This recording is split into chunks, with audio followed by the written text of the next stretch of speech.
Hello, hello, and welcome everyone to another series of the Alvari Cup. Today, we have two amazing opponents going against each other, and it's gonna be a really hyped series. Basically, we have Lexiav, who is one of the biggest content creators in the English community, all the way back from Heroes 3 for many years now. And then we have Gluhammer, who is one of the biggest, if not the biggest, content creator from the Polish community. Also from Heroes 3, also two opponents that have seen each other, met each other in many tournaments before, so very interesting series coming up here, and we're hoping for some great games from them, of course. Both of them right now sitting very close in rating as well, I believe around 3,500 to 3,700 as well. So two top players, big content creators are going to clash today, and one of them, only one of them, will go further in this tournament. Other than that, many thanks to our sponsors. Of course, we have Ubisoft that sponsored with the whole prize pool, and then we have Dark Horse Gaming and Gamebook to bring some extra items for the winners later on. We are very thankful for them, and I guess let's get started with what the series today is going to be like. So, we're gonna start on Outcast Tournament. Gluhammer picked Necropolis as his first faction, and Lexiav, of course, went with the little bit of a counter pick there with Schism and Outcast Tournament. So we're gonna see what's been very popular so far as a pick, I guess. I mean, everyone prefers Necropolis, right? And let's see if Gluhammer can find a way. I mean, it's a close one. Winners pick Temple. Yeah. But yeah, hello Lachiko, hello Darth Kurisu, Arishadow, and everyone else watching already. Welcome everyone, and I hope you are going to have a fantastic day today. And let's hope for an amazing series coming up next. Also very interesting to see that basically we have two entire communities here clashing against each other, because Lexiav pretty much represents the English one against Gluhammer that represented the Polish one for many years by now. So I'm excited. I hope everyone is excited, because this is gonna be one heck of a series here. Let's go. Yes, let's go. And we're gonna go and see what our opponents are doing right now. So they already started the game. I believe they are working on getting everything set up right now in terms of the settings, and very soon we will give them the ready check to start as well. So we are not far from game one of this fantastic series here. Isn't Lexiav Polish? No, he is from is it Latvia? Around Latvia, anyway. I see the future Lexiav wins 2-0. We'll see. I mean, Lithuania, right? Lithuania, not Latvia. Velander is correct there. To be honest, I think Lexiav so far has been the favorite to win the series, because he has been grinding really hard on all the rating. He's been in top 5, even top 10 for a few months now, right, in the game. And Gluhammer has started a little bit late. He's been a little bit late to the party, but he's catching up very quickly. He's almost the same rating as Lexiav right now. So in terms of their skill, I think they are very evenly matched. And it's gonna come down to the decisions that they make throughout the game, and the decisions that they'll make throughout banning and picking these templates, basically. So let's see what the players will be up to here, and I think I can probably give them the ready check soon. Let's check.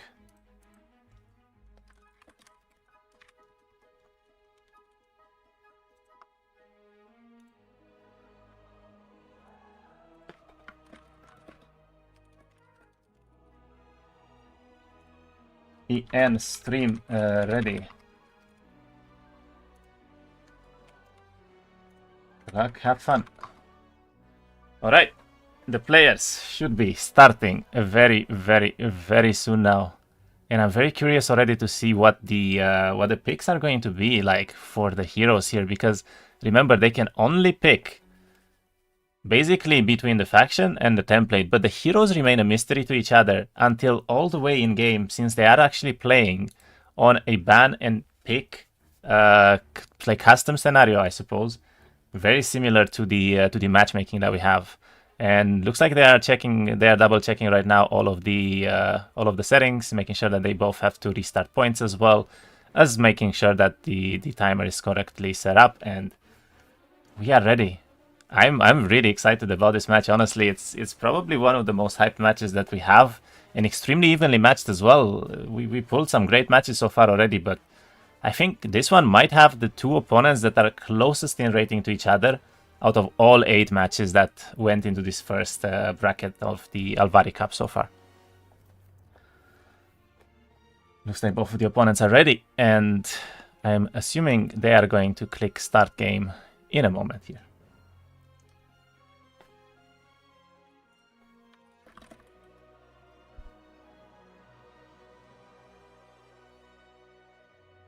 Alright, who do you guys think is going to win? I gotta say, we need some predictions here.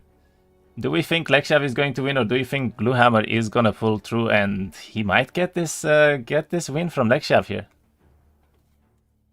What do you think, chat? Who is everyone rooting for right now?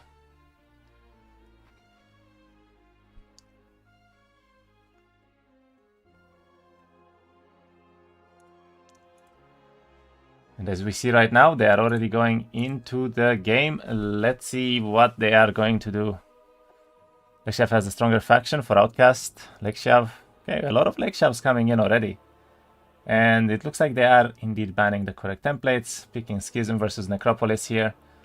And let's see what the heroes are gonna be like. So this is the most important part of the series right now, because I truly believe that Necropolis is still the best faction overall. Without a doubt, it's still having a little bit of a higher tempo than Schism, even on Outcast Tournament, so Gluhammer has a very solid choice here to make. But he needs to pick a good hero, and he needs to have a good game plan here in order to go into this game. And that's going to be very important. And let's see, we have right now Duvri actually versus an Adan. That is an interesting matchup to start with already. So Gluhammer is maybe considering to play on the whites, and I mean, the thing with the whites is that you can actually farm a lot of them early on, and then there's a lot of boxes as well in the template itself. So even if you don't have this middle army that will connect with your army and potentially make some extra power stacks there, you can still make whites all the way throughout the game by just farming them from Necromancy. So we'll see if he can make something happen with Adan. He also starts with recruitment, I believe, so we could even see a double play build here from Gluhammer to go into the game. And they're already looking around, they're trying to figure out if they have any boxes, of course. That is probably one of the most important parts of the game so far. So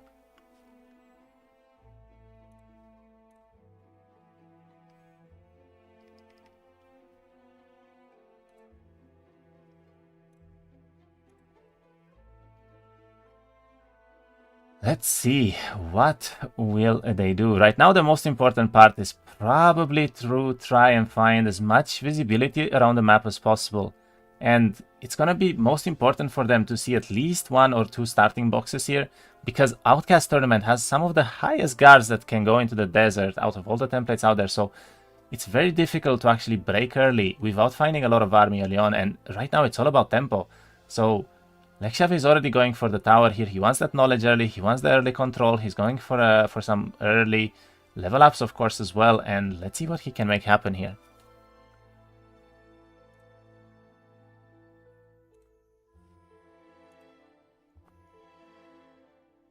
Just join the chat. Is the game officially released or still beta?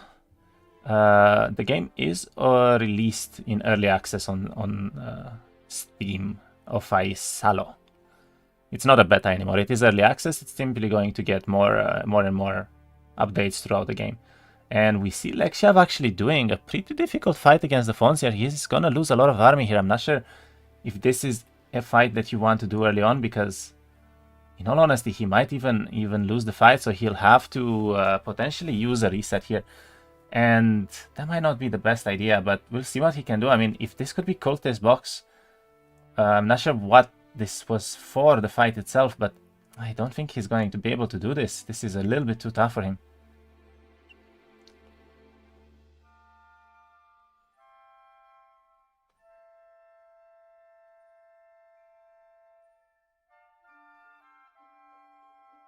Necro is the underdog. I mean, we could say that, but I don't think Necro is the underdog. I'm gonna call this now. I don't agree with most of the players saying that Schism is so much better in this template so far because of a very simple reason. Necropolis with the Lich boxes, if you find those Lich boxes early on, can still have one of the most amazing tempos, probably out of all of the factions out there. So it's all about the RNG positioning of the biome that you have, and if Gluhammer gets lucky and he finds those early boxes, he finds those early Liches and he goes straight into the desert here, we could simply see both of the first fights being won easily. Because you gotta remember, Schism is very strong on the third fight, right? The more army you have, the more stronger Schism gets because of the communion. And right now, I honestly would favor Glue to actually win potentially the first and the second fight. But I gotta say one thing. I was kind of hoping he would go into a Might Hero and that he would actually try to play with combat. We haven't really seen this too much. There are some players that have tried with combat so far, and they were very, very successful. So I'm a bit surprised that Gluhammer actually chose a mage, and he's gonna try to straight up win the game on Adan basically with whites, and let's see if he can make it happen. That is not going to be very easy for him, but he does have a very immediate first box here. Those, I mean, that is not an easy box. They are upgraded as well, and they can really, really smack. But he does have 50 whites. It is Adan after all. Let's see if he can make it happen here. If he could get this first box, if it is more whites, and then he goes into second or third box here in this second turn, we could see a very solid tempo coming from Glue.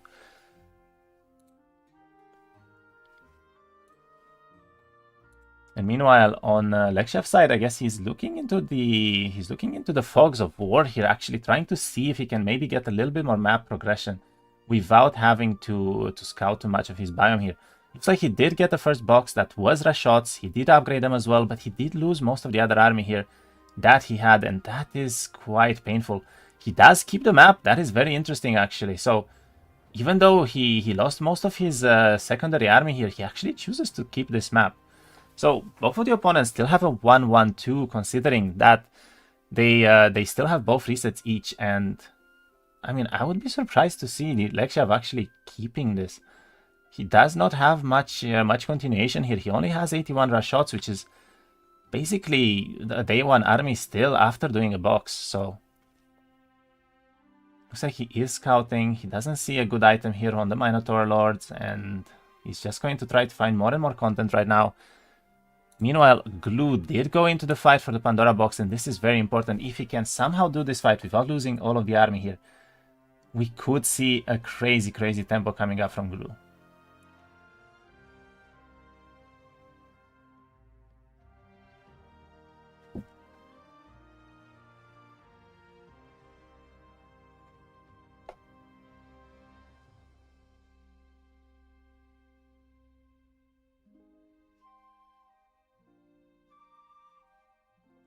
He actually managed to teleport the Assassin Fern. That is quite funny. Okay, with a little bit of oh no, he gets Lucky Strike twice and he loses all of the whites here. That is very, very unfortunate for him. But he does have a resurrection, so maybe there is still hope for him to do this fight. Those Lucky Strikes completely ruined it though for him. A sense of 1-1-2 for Glue. Xbox Kelly's a restart. He does have a restart that is still very good for him, but I don't even think that he's going to be able to do this properly. I mean, he's losing most of the army now. He did resurrect the whites at least once. He could potentially try to wait out 3 turns here and maybe do it again, but this is getting to be really rather painful here for him.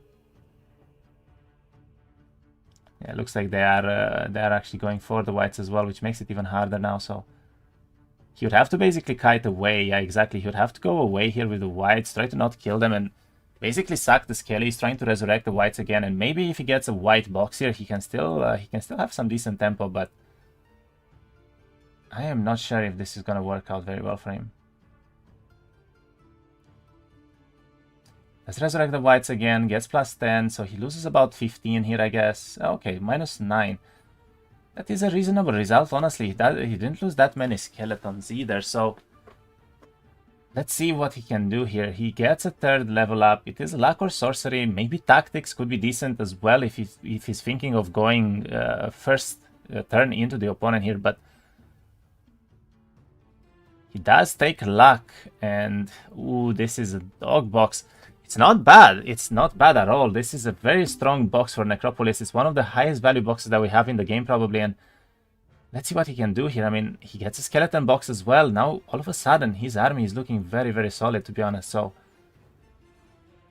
looks like he's trying to go into the monkeys right away. And, ooh, this is interesting. This could be a Lich box. As I said, the monkeys there are so high value that they might even be potentially Dread Knights. And this could be fantastic for Glue, in all honesty. But he will not be able to tell what the box is until after this turn. However, if he does do the fight, and he does manage to win here, I do think he will most likely keep this map. And looks like he is going to try. I mean, he has the army for it. So let's see.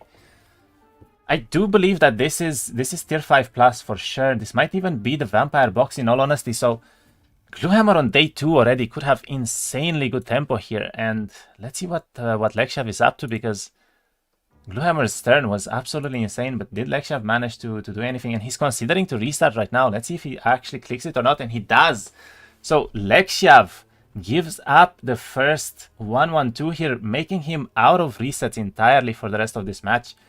And will Gluhammer be happy with this? I mean, he could get a better game and a better tempo even, so Lexiav can no longer reset, but if Glue has a great biome now, this is gonna be a very good advantage for him, having these resets available still. He didn't let us see monks defeated. Monkey defeated.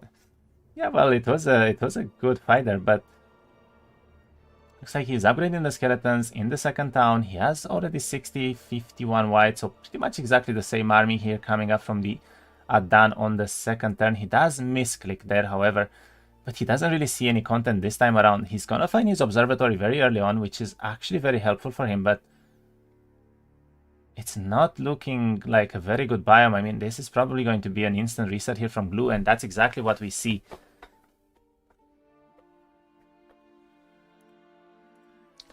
Meanwhile, the most important part right now is for Lexiav to actually get a good biome here, because Gluhammer still has resets, but will Lexiav get something good? So right now he does see his observatory, he does see a little bit of XP in the second town, a decent artifact there. I believe that is the knowledge cloak, and looks like he has quite a few high tier boxes, but nothing to really get started on so far. So he does go for a mage guild immediately to have some extra spells here. He's gonna look to upgrade probably the Rashots in the second town, and let's see what he can do. Chooses to not go for the observatory. That is actually a very interesting play here, because usually we've seen most of the opponents trying to get this early vision, but he chooses not to have it right now. Looks like he's trying to figure out maybe if he wants to get ground sight very early on. Ground sight allowing him to see the Pandora boxes and the fights that he has around the biome very, very easily. So this could be interesting. It could be a very interesting play. Meanwhile, let's see if Gluhammer has a better line of play here than him. And it looks like he had a, what I'm assuming is a Monty Hall here. Yeah, it was a Monty Hall. Has a +1 spell power as well. Gets a decent artifact here immediately. And Gluhammer does have a starting box, and that is a very, very easy starting box to have even. The locusts are pretty slow, generally speaking. You can kite them somewhat even, and other than the parry here, he doesn't really have any issues at all. So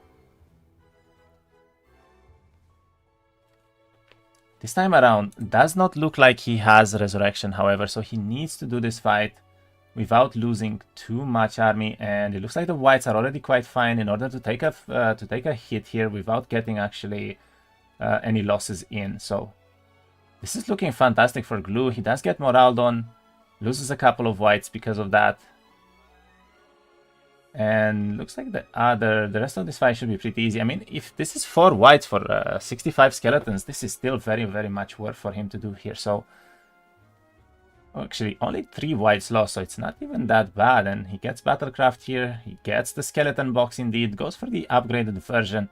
which means he will get a little bit less. I would like for these players to actually try and do some of these fights without getting the upgraded ones. He does have a Warlord Boots in his biome, which is a very strong artifact, but that's probably not what he wants to find right now. He needs to find more boxes. And it looks like he might want to do this Vampire Dwelling just for the sake of some extra tempo. So let's see what he can do here.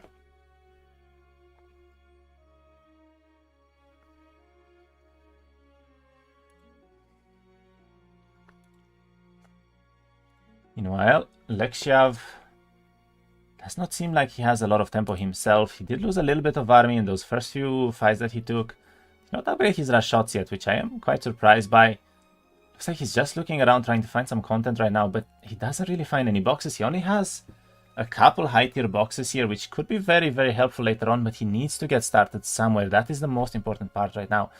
And he's not going to have that early tempo that he needs. So this is exactly what I said about Necropolis versus Schism. If you can get the early tempo on Necropolis, you might be fine enough to basically outscale the Schism player even later on. But I gotta say, Gluhammer is losing a lot of his units here in this fight. Loses most of the whites here, and I'm guessing this is probably going to be a reset just because of these vampires, because this is already not worth anymore, really, so...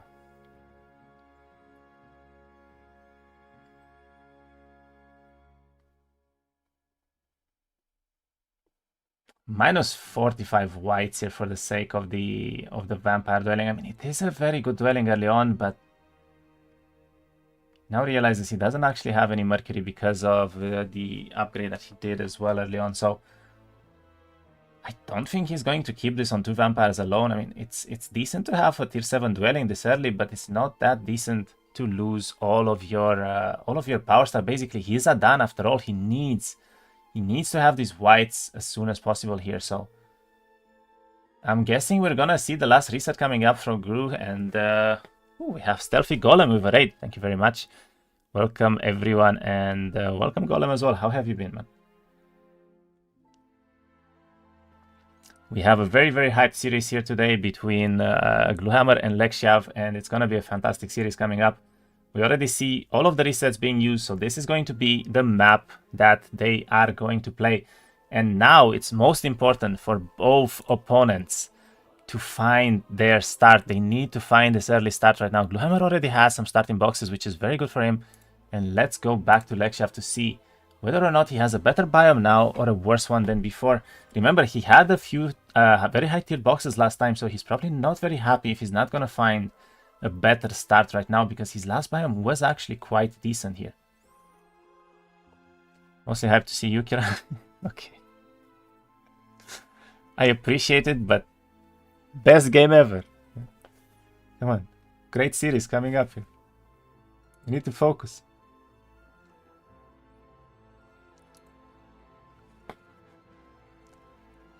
Watching your camera.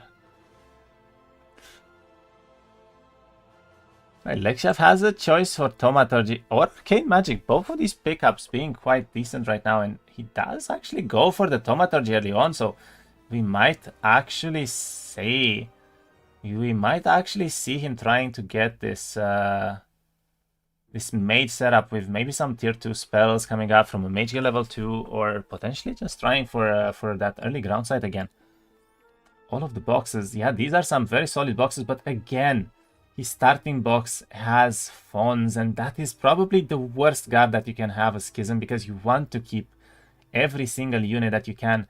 And this is exactly what's happening right now. He is a little bit scared of doing this this Fawn fight early on, because he does not think that it's worth actually keeping, that it's worth more keeping the rush shots rather than losing them for the same box that he would do. So looks like he's gonna go back. He's probably going to pick up the army from here as well, and then maybe he's gonna try to go for the boxes. So a very, very safe start coming in from Lexiav, I would say, which is quite surprising. I think he could have probably done the Fawns there, since half of the box was basically hoplets. Meanwhile, looks like Lou is taking a much more aggressive stance. He's already going into this peasant fight here, and we might see Gluhammer having the tempo that he needs rather than Lexiav here. So that is very interesting to see. He's farming focus as well, hitting all of the stacks. He made some skeleton 1 stacks as well, which is very, very smart from him coming up. And yeah, we see a great play here from Gluhammer so far. Does lose one white, sadly. He did not high roll that damage. I mean, he got a little bit greedy. He could have hit it with the skeleton first. And I think he will probably not make that mistake again. So let's see what he will try to do here. He said we could have Trikiraha cams. It's fine. Let's not.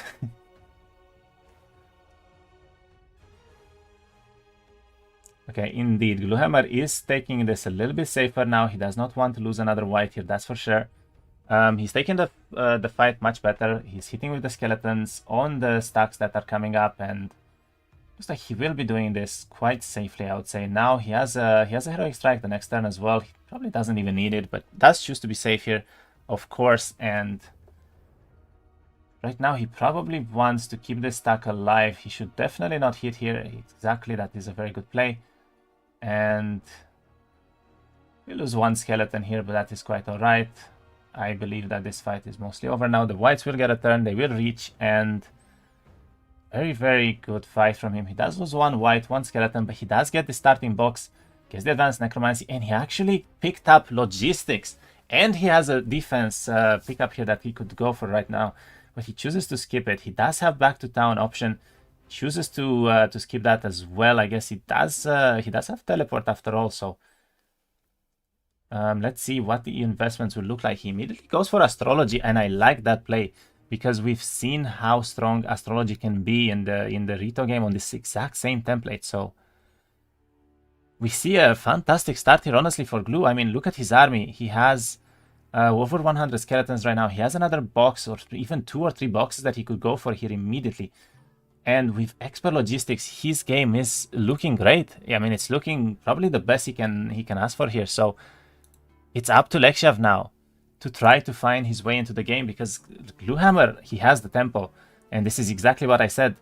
Even though Schism is technically stronger on paper, Necropolis can have much, much higher tempo. So if Glu can find his way into the desert first, and he finds everything in desert that he needs, we could see a very easy fight coming from here. Looks like Lexiav did find one of his starting boxes as well. This will be a little bit painful because he does not have all of the rush shots upgraded, so he's probably going to bleed a couple of units here, but for a box it's always worth it. Let's see it.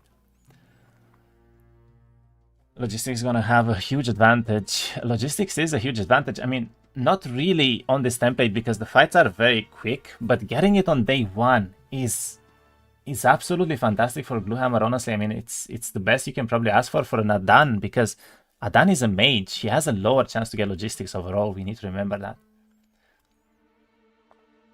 Looks like he is going to go for the early start here. He wants to be as safe as possible, and does not do a lot of damage though, as I said. I mean, this is the problem now. He's going to get the hit on the cultists already. The rush shots are going to come in. He will probably bleed a lot of the army here. I'm not sure if this was that worth from Lexiav. He should have upgraded the rush shots.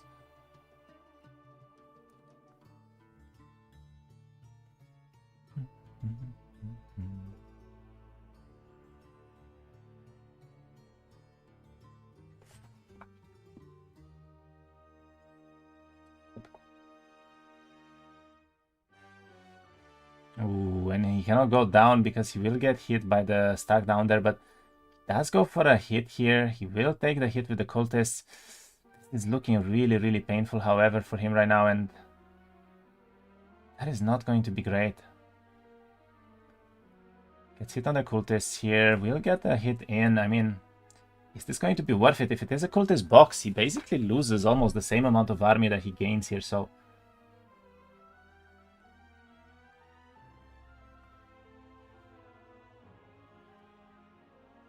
minus 11 and minus rush shots as well. Does get a rush shot box. I think a cultist box could have been maybe even better, but he is still happy with the rush shot stack right now. This is going to be almost 100 of them, and with 100 rush shots, he can definitely do some of these fights a lot easier earlier on. So he's going to go straight into the hoplets, I guess, first here, but he's going to have 2 very early boxes that he can do now. Those 2 empty cam boxes can be reserved for Cthulhu or Vampire King. Why are you alone today? Looks very desolate. Well, everyone's on vacation. I'm the only one at home. What can I say? What can I do?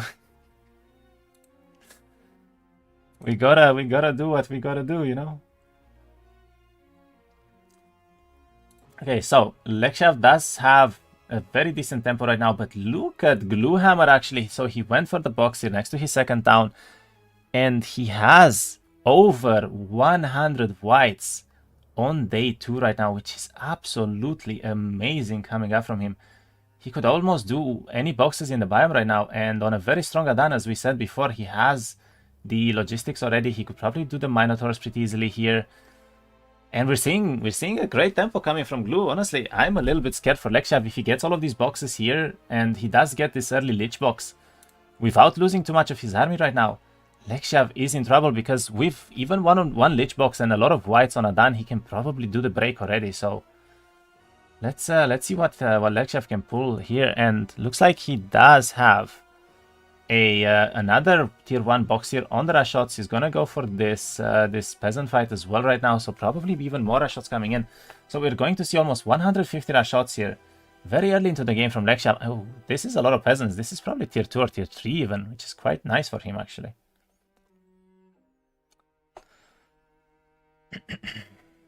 He's on vacation too. I mean, probably. No, Anna is very, very busy with a lot of projects right now, so. Actually, I'm getting tier 1 boxes.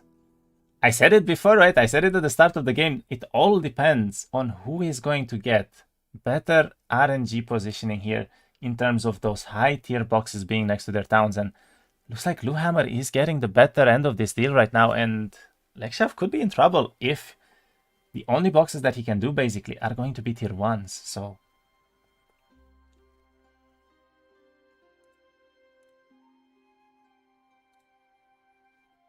Let's see what this peasant fight is going to be right now. Gluhammer is still going very strong. He did the fight on the Minos on almost no losses. He only lost some 1 stacks, and right now it's all about what Lexiav can do. And Gluhammer found another white box from those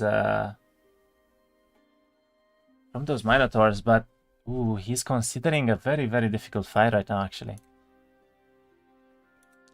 He found this Paraboros Devourer, actually, a Devourer box here, and that is probably one of his highest tier boxes in the biome, but I don't think he wants to do it right now. I mean, he only has 136 whites, so this might not be the best way to go. He finds a Primal Remnant box as well. Is extremely high value boxes, but he needs to have a little bit more. Honestly, I would have liked for him to actually go for the Dancer first and then maybe into these boxes here, because right now it's quite dangerous to actually try this already. I do think that he can maybe do it. I mean, 130 whites on Adan is very, very strong, and he does have a little bit of mana right now as well, so. Meanwhile, Lexiav did pick up a tier 3 box from the peasants, which means that his tempo is looking quite strong as well right now. But he still needs to find a little bit better content here, and he gets a rather disappointing level up. He doesn't even pick it up actually right now, so I guess he's going to try to find the university first, but this Duvri is not looking like it got the best level up so far, and he does the halflings here. If he does get hit once, this will be a little bit painful, but he has a lightning bolt available, so this should be quite okay for him, I think.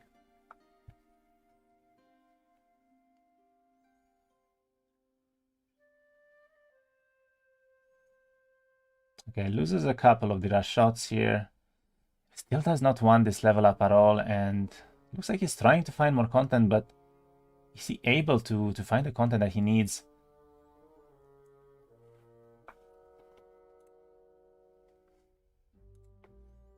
Meanwhile, Gluhammer, I guess, chose to skip these boxes and chose to get some exploration in here. He has another tower he could go for, but this will slow him down quite a bit. I guess he's looking at this logistics right now, trying to think what he can do with it. And I mean, a town is a town, right? A town is extra astrology for him. He could get a tower here for some extra knowledge or power as well, and then maybe come back for his boxes when he is a little bit stronger, potentially through that Dancer box later on. So we'll see what Gluhammer can do here.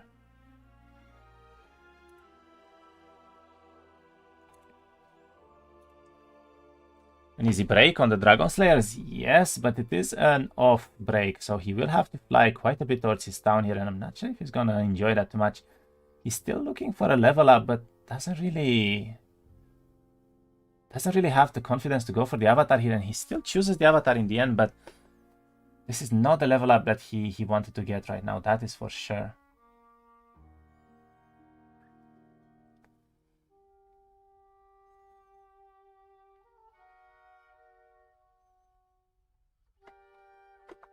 I gotta say though that Gluhammer skipping the high tier boxes that he had in his biome is putting him back a lot right now, and this could be bad for him because he's giving Lexiav the space that he needs to come back into the game. And Lexiav does have all of these not high tier boxes, but a lot of the Rashad boxes already, so it's still not bad for him at all. Is not the same break guard for all? That was changed? No, it's random right now.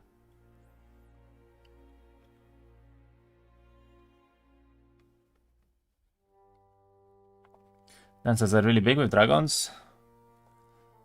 That's because dragons have rhythm. Yeah, that's a good one. Okay, looks like Lexiav is doing a very clean fight here, so it's looking pretty decent for him, and let's get hit once. We lose some 1-stacks because of that, but this is looking rather decent still.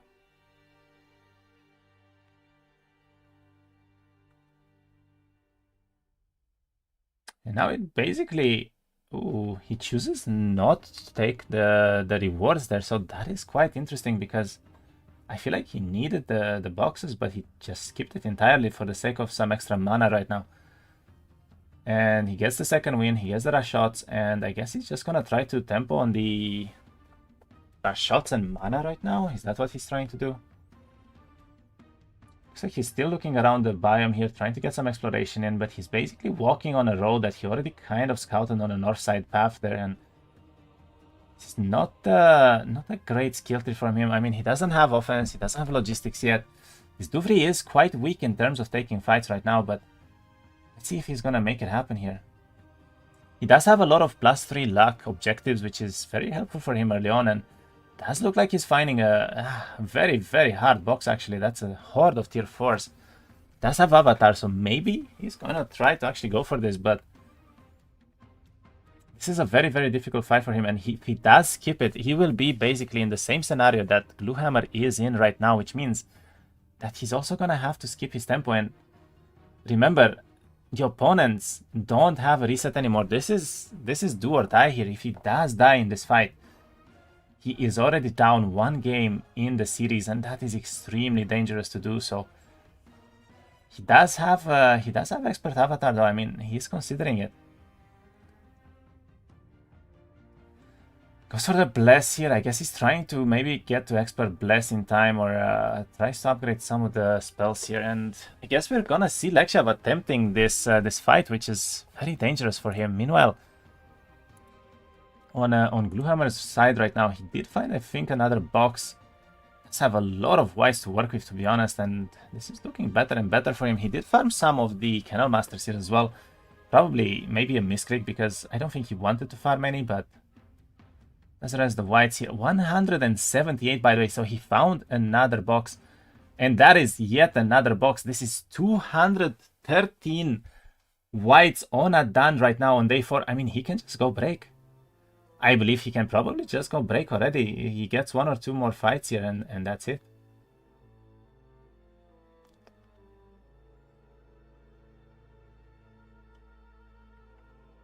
Looks like he is probably considering doing this fight before the before regening mana, though I don't think it's that relevant. But from this town, he could probably try to go through this box, straight north into the other 2 or 3 high tier boxes that he has. And from there, we could just see him straight into desert, honestly. He gets another level up here, which is very good. Could pick up Thaumaturgy now, and he has Battle Magic already, so this is looking really, really solid game for Glue right now. And let's see what will Lexiav do. I mean, he did end up skipping the shot box here, and he found another box on Medusa, so very hard guards actually for Lexiav, and I don't know if you'll see him having the guts to go for this right now, because these boxes could kill him, and even if they don't, he might lose most of the army for maybe a tier 6 or a tier 7 box, but that's not exactly that worth either. Is this Exodus? No, this is Outcast Tournament they're playing right now. Which I hope I have on both of these. Yeah, I do. Oh, did he upgrade 2 spells in one day? I believe you can upgrade 2 spells in one day. I think that's a restriction. Looks like Lexiav is pulling the trigger here. He wants to go for the shot box, but will he actually do it? And he doesn't. In the end, he's going to go away. He does find Drums of War, which is a very solid artifact actually right now, but he already spent a lot of his alchemical dust trying to upgrade all of the spells here, which may not be that great of a decision right now. He's probably regretting that already, and gets a very nice luck and morale here, so he's gonna be able to kill most of these units before they even connect. So Lexiav will have Drums of War here, and let's see what is Glue going to do. So I believe Gluhammer here. Was this the Dancer box? No, this has to be a different box, right? The Dancer box had dragons, so... Ooh, does get morale on here. He's gonna be able to grab most of these whites back, however, plus 16, so I don't think he lost really anything. And it looks like he's gonna do this fight pretty cleanly overall.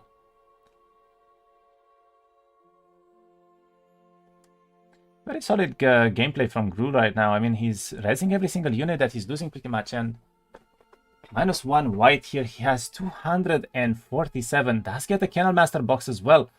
And now Glue's game is looking quite fantastic, I might say. I mean, it's day 5 only. If he can get all of these boxes now, and then he grabs a little bit more tempo here, maybe on the way to the break, he can definitely do this break without probably even any losses, and that's going to be fantastic for him. But he does need to find a Lich box. That is one of the most important parts for him right now, I would say. He has second win already. He has a lot of mana to work with, and yeah, this is looking good. This is looking great for Glue. He's considered the underdog in this matchup, so it's all about whether or not he can make it happen. And it looks like Lexiav is continuing to find some more tempo here. He did lose a couple of the units that he had as well, and I mean, the Drums of War are starting to make a difference here. And I guess he's gonna try to do this. I mean, he doesn't have a lot of mana left, though. He had used a lot of the mana already for some of the fights here. And it's a defeat on the auto, but he does have an avatar. So let's see what can Lexiav do. This is gonna be the most important part right now, whether or not he can make it happen.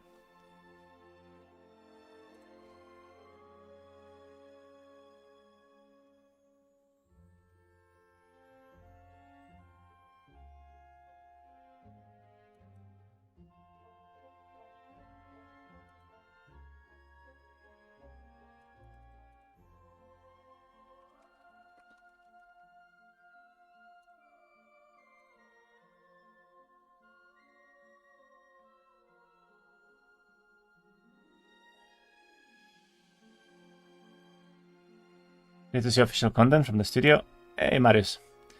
I am very happy to be here as well. Was the first battle timer changed? I remember it was 116 on Outcast Tournament. I think it might have gone up 1 turn, yeah. Looks like Lexiav is going to lose quite a bit of army here. He already lost some cultists and definitely does not want to lose some of the Aga shots as well, but he probably will end up losing some. It's a pretty lucky hit there because they didn't actually die and they left with 1. So very nicely done fight here. He only loses a couple of units, and this could be tier 6 or a tier 7 box, which is fantastic for Lexiav, honestly. So this avatar is doing work. I mean, it's not the best level up to have later on, but it's exactly what he wants right now. And looks like it is indeed a tier 6 box. So all of a sudden, Lexiav does have the tempo that he may need here later on. He goes for a Mage Guild. He's trying to get regen some mana. He has the Astrology set up already as well. And yeah, very good tempo as well.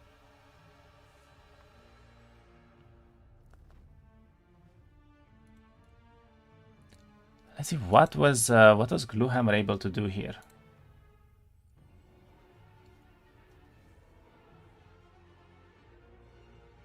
Goes for a lot of law. He also has 6,200 astrology investment, so we see a very late game focused game right now from both of the opponents, and Gluhammer did pick up one of the Dread Knight boxes here, so I mean, the Devourers could be the Vampire box. Gluhammer is going to be in a fantastic spot after this turn because he's going to have 2 or even 3 of the highest tier boxes in the biome, I would say. So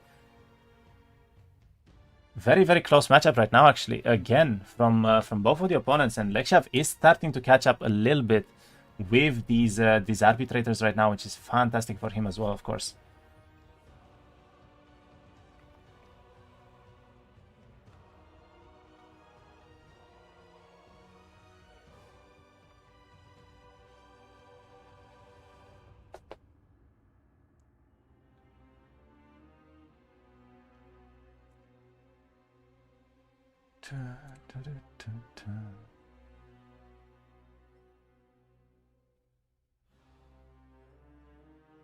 What is he trying to think about here? Did he lose whites? I think he lost some whites. Oh, he shade clocked? Wait, that doesn't make sense. Because he has to hit. Yeah, he does hit here. Oh, okay. He lost 20-something whites here. Does get the defense level up, and I would really like for him to pick this up right now, but he is considering Nightshade over it. But okay, he does get the defense. He grabs the box. It is indeed Vampire box, and that is a very, very solid army right now. So he's probably gonna do the Primal Remnants, and I'm guessing straight into the break. I mean, that's one of the Lich boxes almost guaranteed here. So what will Gluhammer be able to do here? I mean, is he not going to go for the Primal Remnants? Does he not realize that it's there? He chooses to go for the mana instead, actually, and looks like he finds another box here on the Reavers. And is he... Why did he pick... I really wonder why he skipped. I guess he wants to go to the break. I think Gluhammer had enough. He probably thinks he's strong enough to go straight into the break right now, and looks like he's making even more astrology investment, so Gluhammer is going to be in a fantastic spot in terms of astrology. I mean, 7.5k on week 1 already. That is crazy good. And that is because Lexiav doesn't actually have the third town here, but Gluhammer does, so he finds a Devourer break. Not the easiest one in the world, but could be doable, actually. The Adani is very strong by now, and maybe he's going to go for his main break still. Let's see.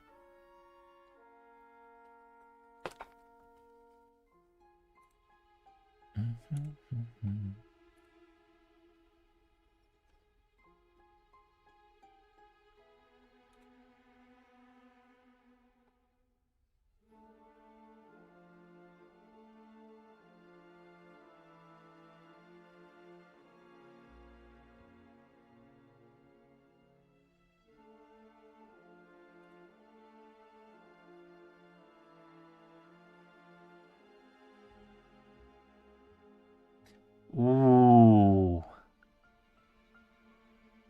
Okay, that is very interesting. Anyway, let's see. Right now, we're looking at Lexiav, and he's looking at getting even more levels for the spell and everything, but Lexiav only picked up another tier 3 box here in the last turn, and he's not looking that strong right now. I'm not sure if this will be able to break, honestly, for him. But meanwhile, Gluhammer went for the Reaver box, and he actually found another tier 6 box. So right now, Gluhammer is definitely looking to be in the lead on this game, because he has 36 Dread Knights on 116, and he's gonna break 117 here with full moves and a very, very strong game and hero. So we might see the first Necropolis win, honestly, in this game. I mean, Gluhammer is definitely in the driver's seat for this one. He's ahead in everything right now, I'd say. So let's see what he's gonna be able to do here.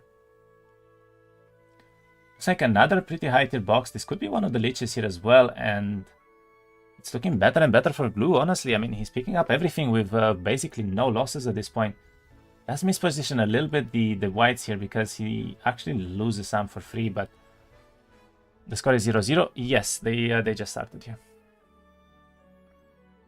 Sally Glue dodges the Liches. That is true, but 36 Dread Knights can do a lot of work into this game right now, and I think he's okay. Honestly, I think he's quite okay here. You know, Lexiav, he's doing more and more boxes, but he's pretty far behind in tempo, I would say.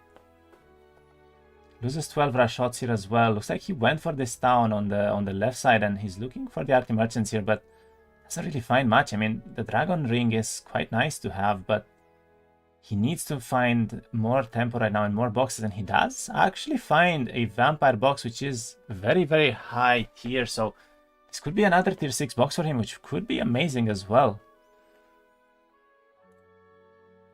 Meanwhile, let's see, is Gluhammer going to break here? And he does actually click the break fight, which, by the way, was done on auto even pretty easily. This is just tier 7 units from Schism here. And Gluhammer is first in Desert.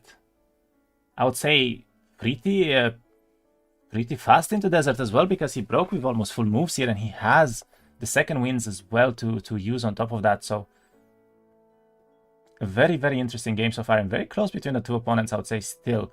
Lexiav can find a way to bring this back by getting one or two high tier boxes in the biome. He is gonna look very strong as well.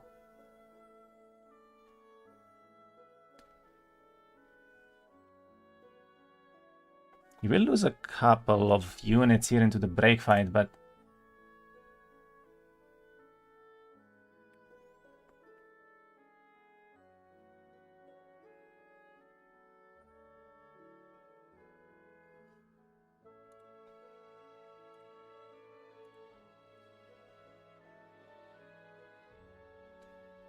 I would actually like to see a web being used here, because the upgraded stack may end up blocking each other, and that was actually pretty decent for him, honestly. He will lose a lot of the tier 4 units that he has, but at this point they're not going to be that relevant, to be honest, into the game, so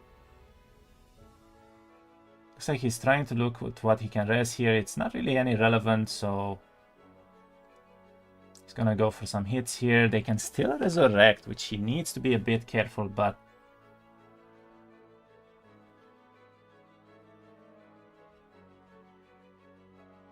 let's get one of the vampires back. Is able to actually reach with the Dread Knights as well. We lose one of the vampires here because of that. And I guess he's gonna be happy with this result. He loses one vampire, loses one Dread Knight, which is at this point quite irrelevant. He is in Desert. He's in Desert with a great army, finds an immediate body ruin here as well, which I would definitely like for him to do with a fly on. I hope that he does have it. And he does see his town immediately as well, so very, very interesting. And let's see right now, what is Lexiav able to do? He did find his tier 7 box as well on the vampire, so Lexiav is decently strong right now and probably strong enough to break, but we only see an arbitrator boxing in terms of the high shooters. I mean, if we're comparing this to, I think it was Ordulov's or Stygian's game, where they found 3 concubine boxes and a tier 6 or 2 tier 6 boxes. This is very, very little army on the side of the Schism player here still, so, and he will probably lose some of the units here as well, already down to having basically no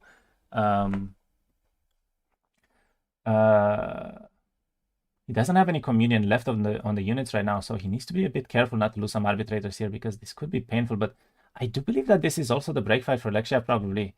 This looks very, very strong, so very interesting, very close game so far, and I would still say that I'm favoring Glue a little bit here. He's just having a lot more army, I would say, so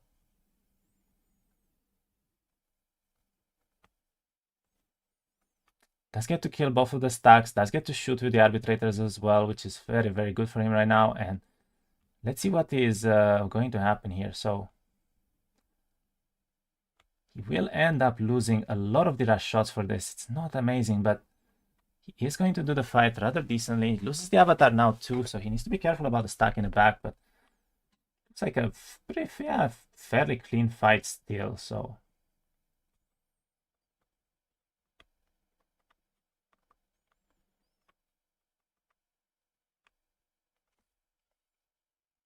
my music needs to be gone back. Alright, and we see Lexiav also into the desert right now. He actually has a very awkward road because he might not know which one has the town for him right now, and I think he needs to go up, not right, to be honest. Meanwhile, Gluhammer still on his turn right now, and it looks like he does make it to the town, which is great news for him. I mean, he's gonna be able to grab the full mana here before reaching out, and he has insane astrology. We need to remember that, so 2 second wins per turn, plus being able to use spells, can be very, very, very relevant for him.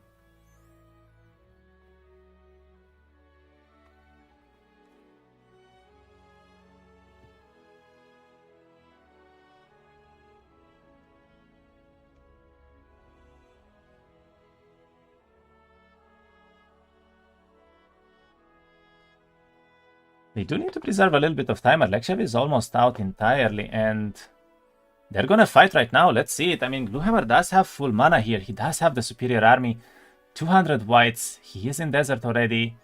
11 vampires. And let's see, will Lexiav be able to pull through? He did lose a few of the units into the break fight, sadly. So he only has 80 rush shots left. And he only has, I think, 11 arbitrators here. I don't think this will be enough for Lexiav to win. He's down in mana as well. He only has 48 mana. The stats are kind of in the favor of Glue as well. And yeah, we're probably seeing a third fight at the very least coming up if Gluhammer will lose the second one. But there is still hope for Lexiav to maybe make a comeback here. Let's see it.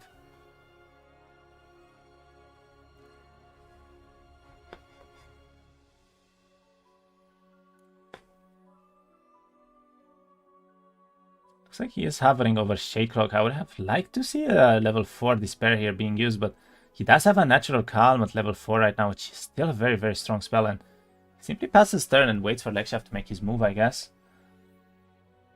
35 Dread Knights, 215 whites, and he has the Resurrections as well, but he does not have a single Lich box here, so that's gonna be a bit tricky for him to navigate. He could technically haste and go in, I guess. So a Lightning Bolt right now can be very, very damaging considering that he has a lot of spell power, so...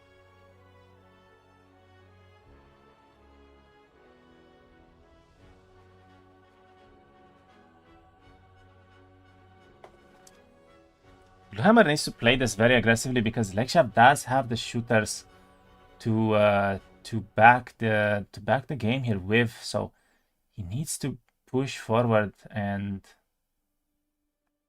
he's, I would say, a little bit too passive right now. I would still like to see this Lightning Bolt being used maybe on the arbitrators. They're probably the biggest issue right now that he has to deal with, so... Battlecraft, that is true. He chooses to actually go for the... Oh, he wants to hit with the whites, that's why. I mean, he could haste and hit. That would be a good idea, I think.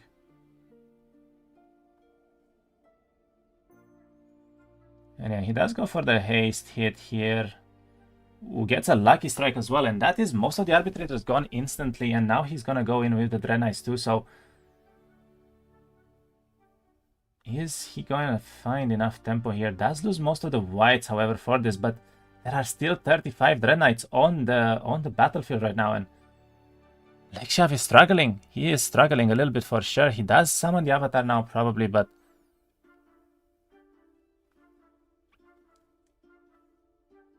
Goes for the Unnatural Count to... Gets the initiative on the Dread Knights right now, and... Is he going to be reaching anything with the Dread Knights, though? That is quite relevant. Hello, bad boys. Hello, hello.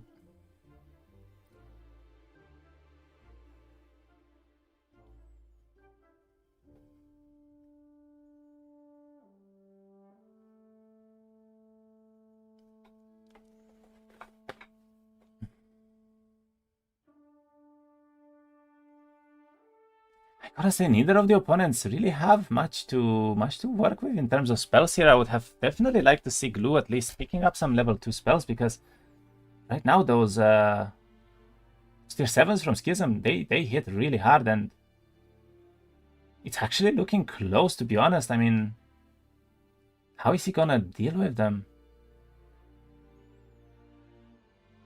We'll get tried to kill all of the Aga shots here at least, which is very, very solid. And now it's basically that that tier 7 stack that he still needs to kill, and that's about it. He can't choose to res right now.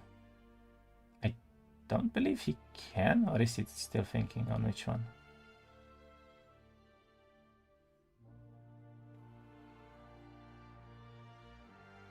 Okay, chooses to not go for the res at all on the whites, and the avatar is coming out.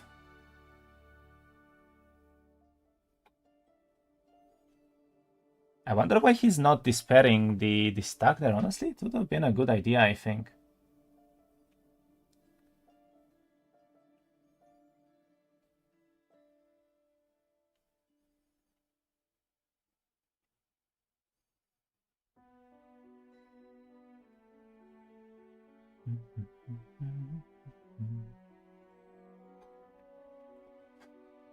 Gluhammer is still struggling to find the damage to kill these tier 7s though, and I wonder, I mean, this is looking a lot closer than it should, but there are still 34 Dread Knights that are completely unaccounted for right now, and I think that's gonna be the biggest issue, honestly, for him. Looks like Lexiav is gonna try to port away. He could technically just Heroic Strike one of the 1-stacks here and go in with the Dread Knights, so he's gonna do a lot of damage, that's for sure.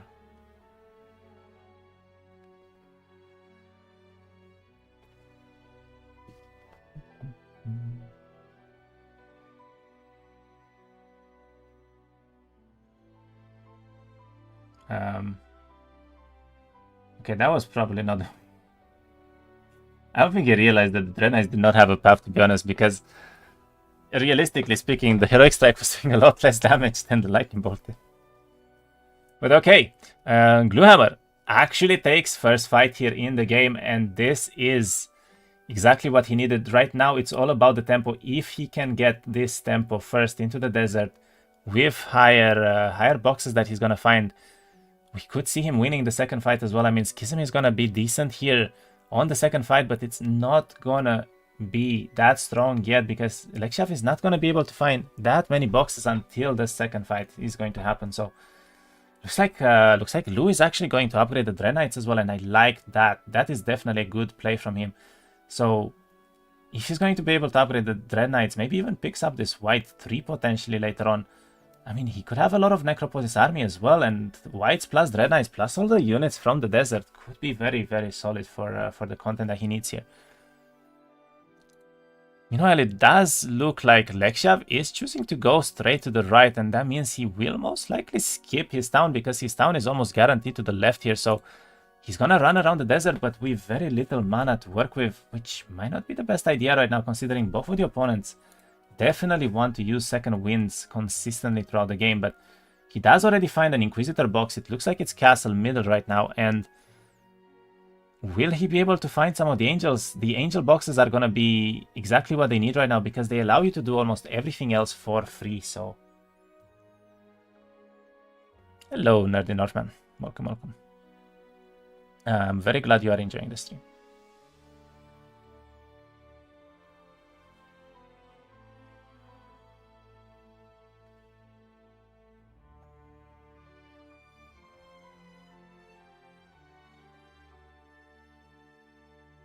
Pretty easy fights coming up from Lexiav right now. He has the setup that he needs as well. And it's all about whoever is going to find more and more army. I miss your streams. Ah, thank you. I miss everyone too. At least forget his face. Guys, come on. I've been streaming like almost every week on Unfrozen for like a few weeks, man. It's not that bad, you know. Looks like Lexiav is doing more and more fights. He picked up a Cav box from the Medusas. That's not amazing, honestly. I think he wanted probably something more, but the fact that he has Communion right now is starting to kick in. For all of these fights, as we see, he's getting more and more army. And honestly, Gluhammer, he will need a way to deal with this. I honestly wouldn't mind for him to maybe pick up Daylight Magic and go for Heavenly Blades, because it does remove all of the Communion stacks as soon as you hit them with Heavenly Blades. So this could be a very solid play from him, honestly, but let's see if he can make it happen.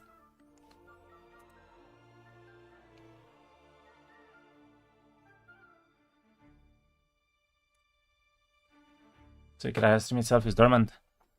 Yeah. So he takes a...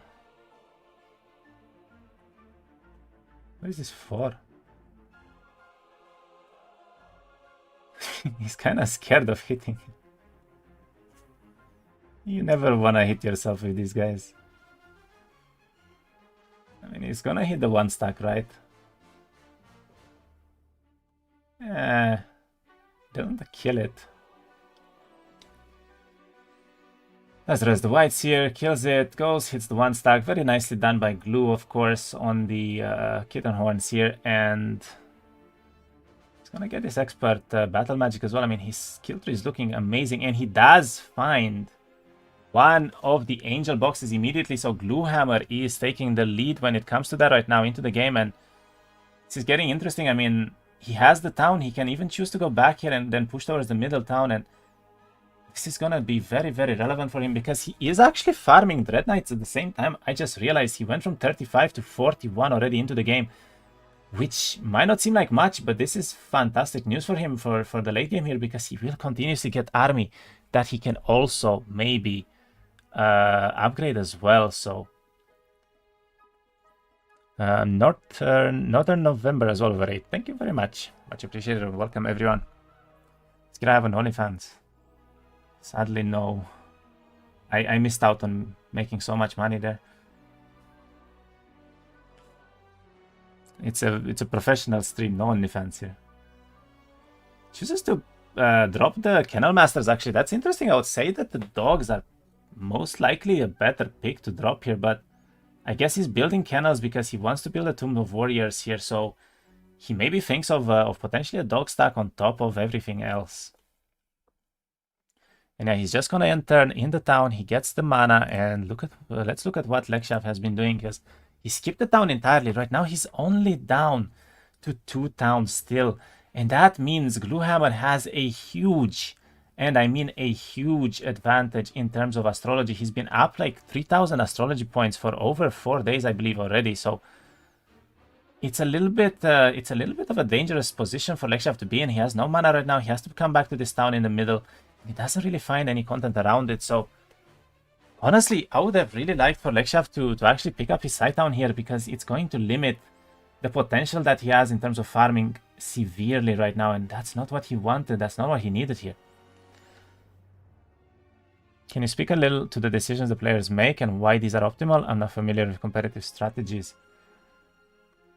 Basically, what you want to do on Outcast Tournament is to try to break to the desert as soon as possible, because the desert will have some really high tier boxes. So almost every box that you see here, the Pandora boxes, will be tier 4, I believe, and higher, which means most of the army that you have from your early starting biome is not going to compare to the army that you can get from the desert later on.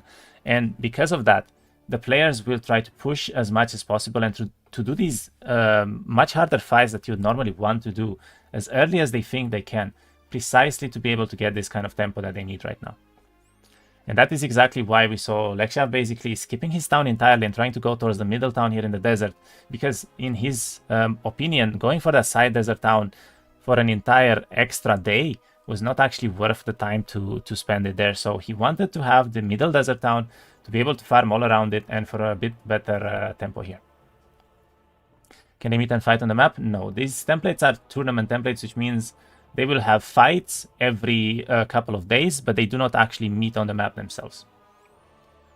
Who won the first fight? Gluhammer is up 1-0 right now within this game.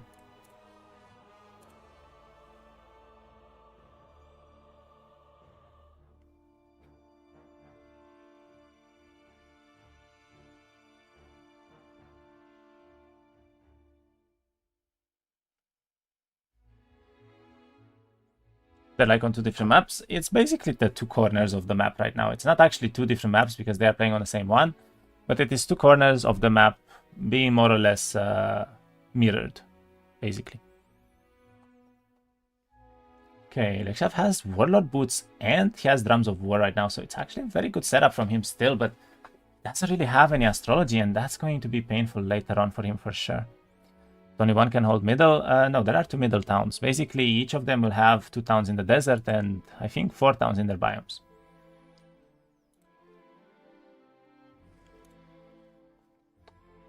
Let's see, what is Gluhammer up to? He actually lost a few dogs here, so he's probably gonna end up throwing the dogs away as well. He is pushing towards the middle town as well, and he's grabbing some stats on the way. He picked up another Inquisitor box here, so we're seeing a fairly strong start from him as well. He did build the Dread Knights. He did not upgrade them yet, but he does have the resources because of that Alvari ruin that he did earlier on, so... If they can meet in the same desert or their own desert themselves in this template, no. Basically, on the base version of Outcast Tournament, they can meet in the desert. But this is the tournament version of Outcast, Jibus Outcast, and here they cannot meet in any place around the map, basically. Polska Grom. Hey, Ravski. And alright, Gluhammer picks up his middle town as well, and right now it's 5 towns to 3, 8,500 astrology for him, looking stronger and stronger, and he will be able to potentially go back right now, pick up the rest of the Dread Knights and upgrade them too, which is going to be a very, very good advantage that he's going to get into the game. So, honestly, excellently played so far from Glu. I mean, he's making all the right calls here. Let's see if he's going to be able to actually pull through and win this game as well. I mean, he has the army. That's for sure. He has the army right now. Is this template in ranked PvP? It was until about, I think, 1 or 2 weeks ago when we removed it because it had a discrepancy in terms of the values, which we fixed for this tournament, so they're playing a fixed version, but the new template will be added soon into the match pool there. And Gluhammer is making some heavy investments into Fly already. He's up basically like 1 or 2 astrology points right now. So he's grabbing this ground site, which means he might have levels enough to go for the ground site that shows him where exactly the Pandora boxes will be. And this is going to be very relevant because he has the middle town. So he is able right now to farm anywhere he looks and anywhere he goes, basically. He has the army, he has the stats, he has the mana as well to stay out for a while.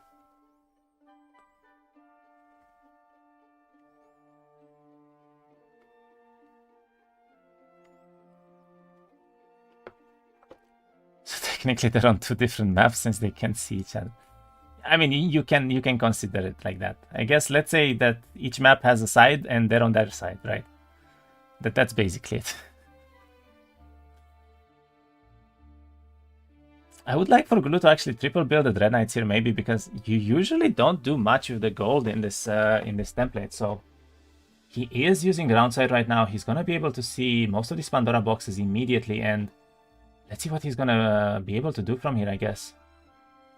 He's trying to see where most of the content is right now, and honestly, I think going to this right side looks very, very decent. I mean, there's multiple boxes next to each other there, but it seems like he wants to go left first. He's considering just taking the auto for the calves. Probably doesn't care too much about them, but you probably don't want to do that yet, at least. He has so many angels, though. This is amazing for him. And the whites are basically going to self-sustain for a while. So very, very solid solid place for Glu to be in. And Lexiav right now is going to have to be the one that needs to catch up. So let's look at him for a while and see whether or not he's going to be able to do so. He does find another Inquisitor box right now.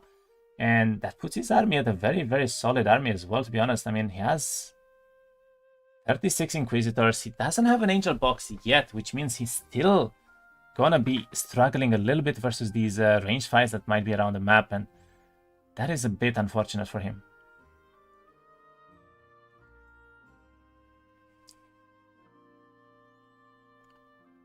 Ooh, loses quite a few shots here. Should be okay to do the rest of the fight pretty easily, however. I mean, he does have the Inquisitors, and they're going to basically one-shot everything at this point, so... Ooh, I just realized another thing. Lexiav got another bad level up. He does find one of the Angel boxes, and he's actually considering going for the Apotheosis here. But that means he does need to throw away some army, and he's choosing to throw away the level, the tier 3s here. I'm not actually sure if I like this plan. I mean, this is the problem. Lexiav does not have a temple town. He actually cannot upgrade any of the units. Gluhammer can. And that might end up being a huge advantage if this does go to the third fight, because if Glu realizes this, and if Glue sees that that Lexiav is going for the upgraded angels, but he can go for the unupgraded ones and upgrade them himself in the Temple Town, we could see a massive tier 7 difference here, because Glue is going for the unupgraded ones, and that's going to be a big difference. I mean, 3 per box. There could be like 5 or 6 boxes here for the tier 7s picked up in time, so we could straight up see 20 plus angels extra on the side of Glue here, and Lexiav is in a bit of a precarious spot. He's going for the DD first, which means he will have Dimension Door compared to Gluhammer, but Gluhammer will have that extra flight that will provide him with the extra moves, and he does have logistics the entire time in the game here, so this is looking good for Glue and the late game here, I'll be honest. Said he's considering Skeleton transforming Inquisitors into Knights. Could also be a very good play, honestly. I mean, he does have the upgrade from the Knights, and Inquisitors are fairly weak, to be honest, so if we see like 200 Knights here, that could be very interesting. Looks like Lexiav is finding another Inquisitor box right now, but his army is looking fairly low still, I would say.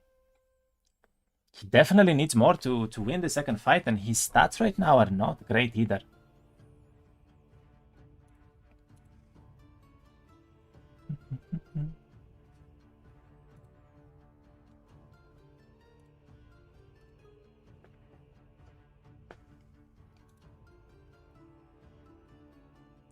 See, what will Gluhammer do? So he went for sorcery here, which is interesting.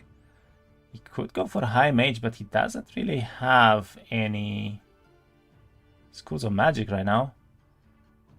Does pick up another Inquisitor dwelling. So yeah, I mean, if he does turn 30 Inquisitors right now into Knights, he's going to have 74 Dread Knights here. That is a lot of Dread Knights, but he does need some gold in order to upgrade them, and that's not going to be easy for him to pick up, because he needs to find a Utopia right now. Oh, Heroes 3 are fighting each other. Yeah. They are indeed fighting each other. He's keeping the dogs alive right now, which is a bit interesting, because I feel like they kinda served their purpose already, to be honest. By the way, Gluhammer found 70 Cavaliers so far, and that's actually very, very relevant for him, because Lexiav only has 1 box.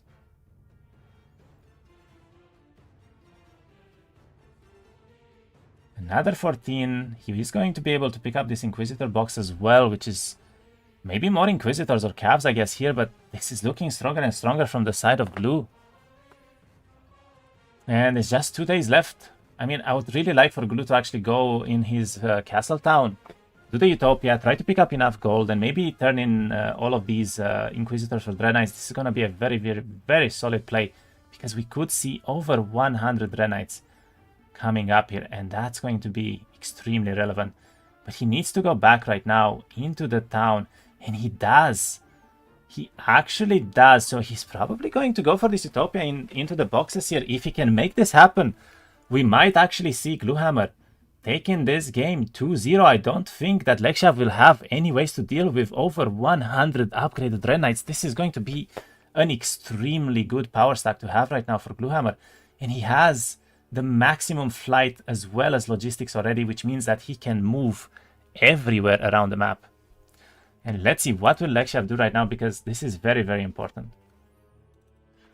Goes for the leadership, picks up the skill, and grabs advanced immediately. I mean, leadership, armorer, battlecraft, has a couple of skills that he needs here, but this army, it's not looking that good for Lexiav, I gotta say.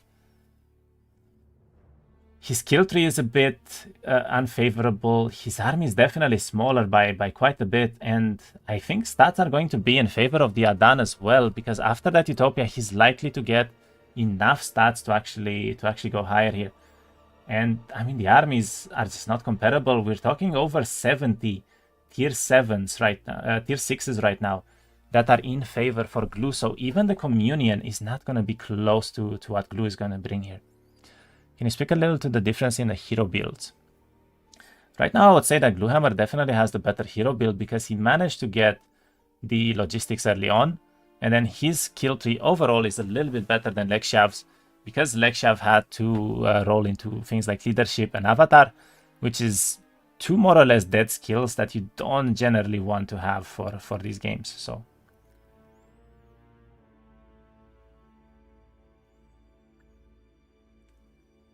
Looks like he's going to try and give up some of the calves here probably in order to preserve the rest of the units. But I'm not sure if that was the best choice. I mean, I would have maybe just thrown away some of the rush shots here.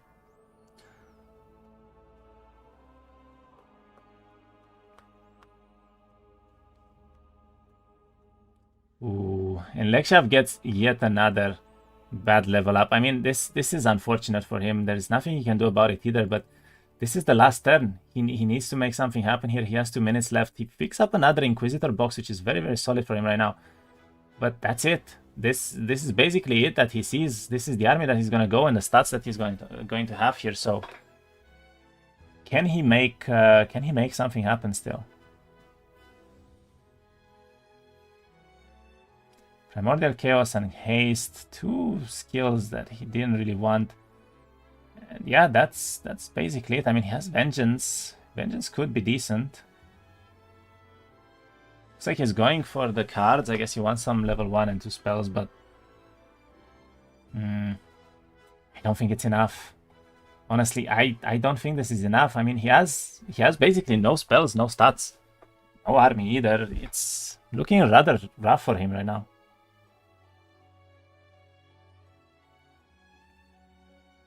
Ooh, and he sees the Utopia now, but it's a bit too late, I think, because he's not gonna have enough moves to get it. And yeah, I mean,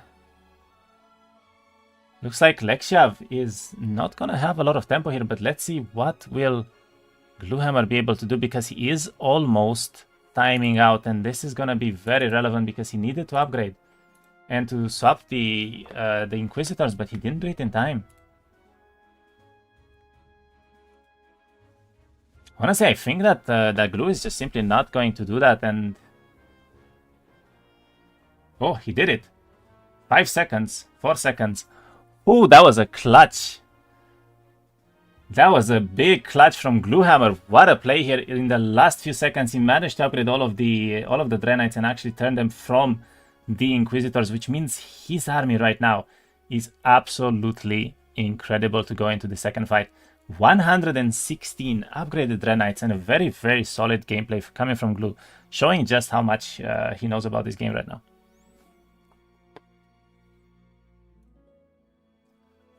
Meanwhile, Lexiav is making his last preparations. I think he messed up his movement and he cannot even go back into the town. And yeah, this looks like a we're going to GG angle from this game, because I think he knows how far behind he is right now. 87 Inquisitors though, but yeah, 116 Dreadknights, almost 100 Cavaliers, almost 300 Whites. The Angel count, I mean, it's triple the size, and the stats are definitely in favor for Glue. I mean, he has 20 spell power over Lexiav here, so yeah, let's see if they can make something happen. The Vengeance here could be quite decent of a cast, but he only has 6 spell power, so it's only gonna do very little damage, and that might not be enough, I guess. 19? Stop lying, bro. Okay, I'm sorry. He has 19 more spell power than Lexiav. Not 20, my bad, guys.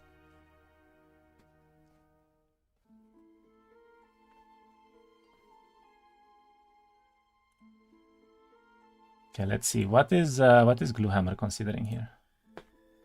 I believe that was an unnatural calm already used, and now he's probably just going to keep a haste for the Dreadknights, right, in case he needs them. At least I would say that's most likely the play. I think the Dreadknights can probably reach anything already, and yeah, they can just go in and basically one-shot almost all of the stacks but the Inquisitors here, so he probably wants to do exactly that as well. I would say that's definitely the play here, because he does not want to give much space to Lexiav here. But he does have Battlecraft. He chooses to wait in the end, which means he might lose some of the units before he goes in. But again, he can basically haste the Cavs, hits with the Dreadknights and the Cavs at the same time, and pretty much all of the army is just going to disappear here from Lexiav, I think. It's like Lexi needed the warm-up game, so he used the opportunity to give Glue a free one. All good. Like I can hear Lexiav talking. Yeah. I mean, we actually see the first Necropolis win on this tournament, Jeebus Outcast tournament here against Schism, and it does look like Necropolis had a very, very safe, clear win here, honestly. I mean, Gluhammer was ahead in tempo the whole game, I gotta say. I don't think that a lot of the players were correct when they said that that Schism is just straight up better here. If Necropolis can get the tempo that they need, they can definitely put up a hell of a fight, and we're seeing that right now, so.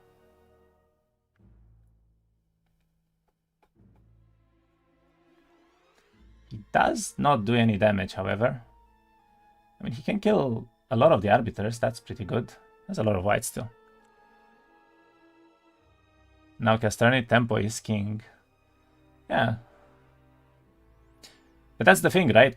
Necropolis can have one of the best tempo in the game still, so I really don't think that it's about like Schism just being better. Schism just has Communion, but there are ways to deal with Communion in the end.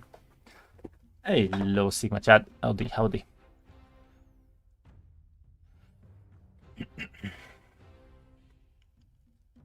I would assume a haste cast is going to come here for the Cavaliers. Probably take a retaliation from the Inquisitors, and then he can connect with the Dread Knights as well. But he is a little bit questioning himself right now as well.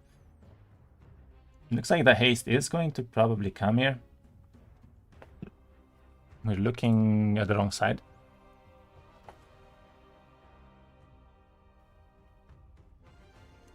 Okay, he is hovering over haste again. He does go for it and chooses to go for the Cavalier, so he's going to leave the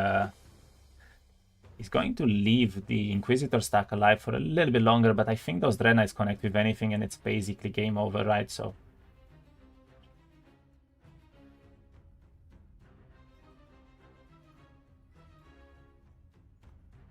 one of the Apotheosis dies as well. And which stack will he choose to go for? Is he going to go for the Inquisitors, or is he going to keep them alive for now? Looks like he's going to go straight for the Inquisitors, does get the double hit in, almost half of the stack is now dead, and yeah, I mean, I think that this game already, there is no options for Lexiav to come back here, and he could go for a Fatal Decay into Thick Height probably right now, which would be a really solid play because he is mostly in melee range from all of the units, so. Okay, he goes for a Fatal Decay on the Inquisitors, which I believe are immune to it, so it's probably not the best idea to go for that. Goes for the Thick Height here, still a half good play and cast for his turn, but is the Angel. Alright, the Angels give them immunity to the Apotheosis there. And Lexiav calls the GG, so Gluhammer is taking the first game here in the best of 3 series, and we're seeing the first ever win for Necropolis against Schism on Jeebus Outcast tournament, and honestly, extremely well played by Gluhammer, very, very impressive. He did make all the right calls, he took the fights really well, he went into the desert at the perfect timing, right, so very well played. Lexiav did catch up to him. I mean, the first fight was somewhat close, but the second fight, he just did not have enough, and I think the biggest problem that Lexiav had here is the fact that his skill tree just did not keep up with him because he did not have logistic, he did not have offense for the whole game, and that can be extremely detrimental. Hello, Raran.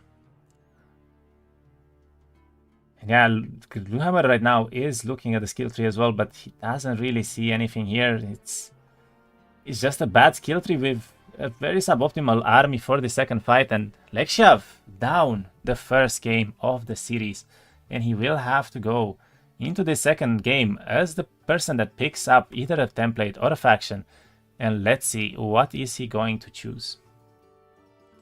This is exciting though. I imagine Lexiav will be eager for the next game. Well, now he is the underdog, so we need to cheer up for him. For a third game, of course. A victory for Poland. Poland takes the first victory. Poland 1, Lithuania 0. Let's see what's going to happen in game 2.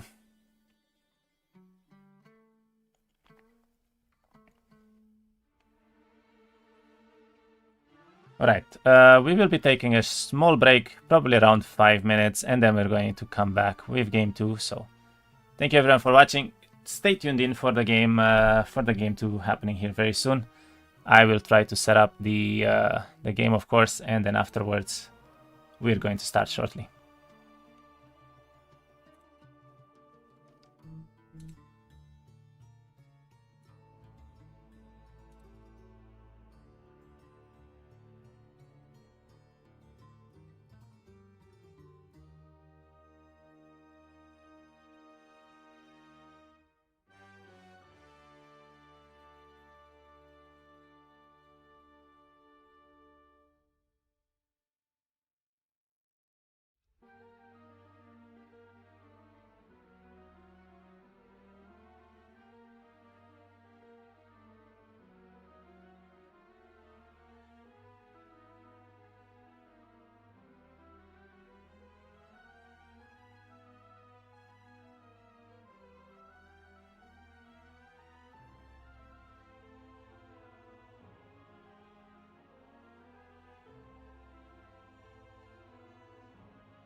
Alright everyone, and we're gonna be back with game 2 coming up very soon here. We have the factions and we have the template being picked by the opponents already, so this is going to be a very, very interesting one.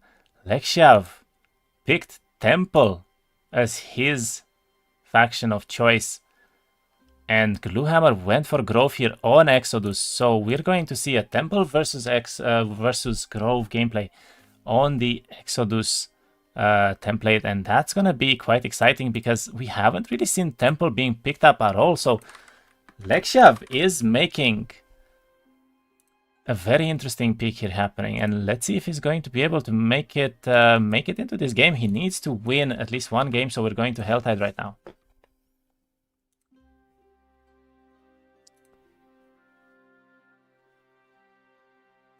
Blue could only pick Grove or Dungeon or Hive. Yeah, or Hive. So he had 4 picks that he could go from. Okay, player 1 swap to Temple, player 2 need to swap to Grove. All right. Some bigger Kira chemistry. I think you're getting way too excited for the cam stream when we have this best of 3 ever here, you know? Come on, we gotta be excited for the game. It's a bit weird to see Temple first pick. It's supposed to be the week recently. I do agree. I mean, it's definitely more of a comfort pick, I think, coming from Lexiav rather than a strong pick overall. So we'll see if he can make it happen. And it looks like the opponents are going into the game right now. So let's swap back to the gameplay camera. And yeah, I mean, I'm excited. Let's see what's gonna happen. Let's see if Lexiav can make this happen. He needs to bring back the game. I mean, he needs to win, and if he has a chance, it's gonna be probably with a lot of dwellings on Exodus. He's gonna need to make something happen here. I am curious to see whether he is going to try to maybe go into Inquisitors, or whether he's gonna try to go into the actual Angel gameplay, right? Because that is a very big difference that we've seen some Castle players make. Let's go. Yep. I mean, it's a Glue Comfort pick too. Gluhammer is good with Grove. I have seen him play Grove for sure in the past, and it's gonna be interesting to see.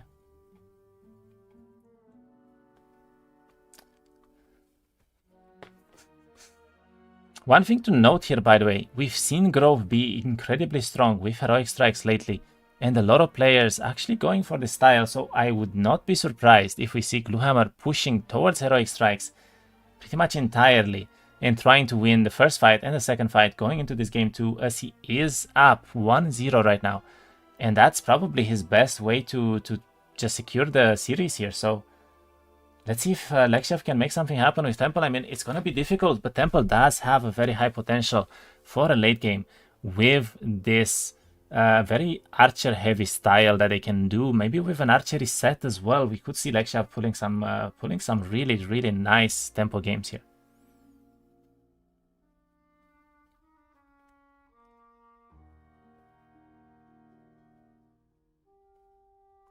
Heroic Strike. It is.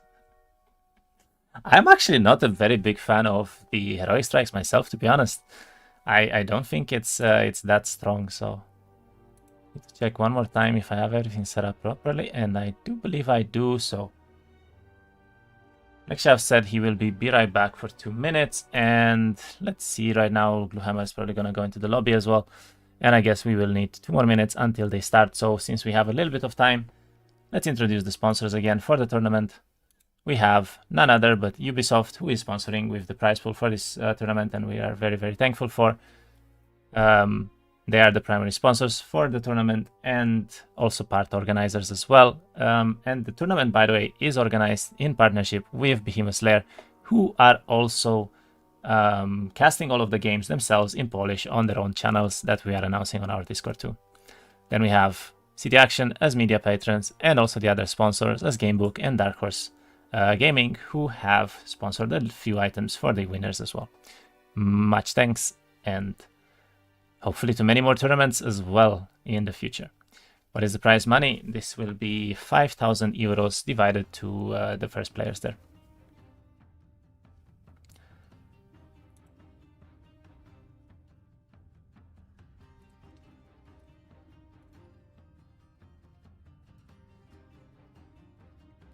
Which map is next? It's going to be an Exodus gameplay right now coming up, picked by Lexiav. Picked by Gluhammer actually. Lexiav went for the faction pick and he went for Temple, which is a very surprising comfort pick, I think, coming up from him.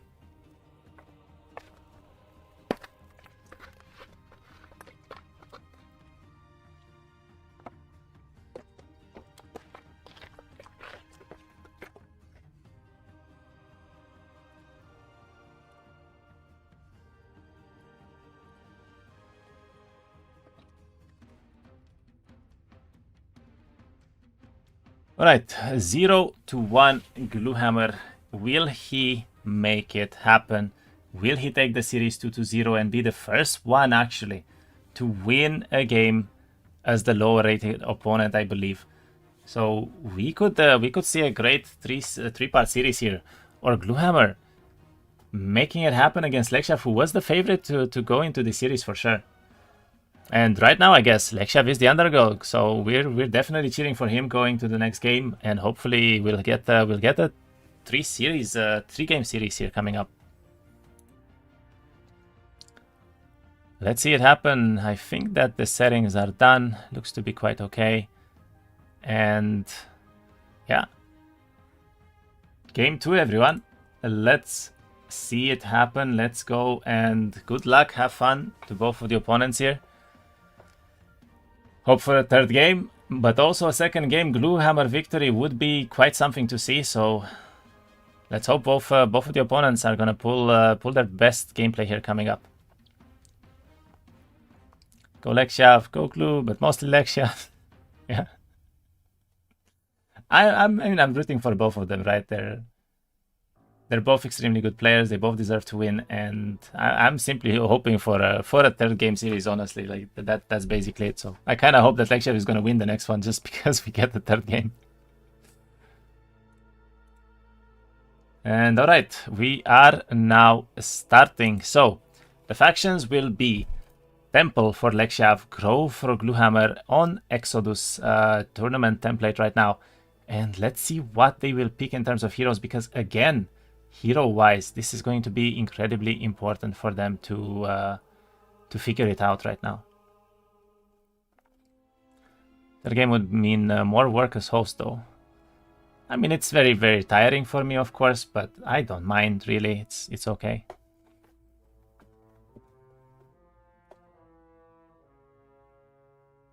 So we see Mreoa, Faleor, and Ontidalar here being banned, and on the side from Glu, he actually banned Easter with Kestrel, I think, and Keandra, so he does not want to see any kind of Cavalier gameplay here coming from Lexiav, which is actually quite surprising because he does leave Pip up, and that is exactly what Lexiav is hovering over right now, trying to figure out maybe if this Pip gameplay could make sense for him, and he does lock it in, so we have a Gorel versus Pip, so we're seeing exactly what I said. Gluhammer is going all in, probably on the heroic strikes, because usually when you go for Gorel, this is exactly the kind of gameplay that you want to go for. And Lexiav is going to try to make it happen with Pip, but that is a mage.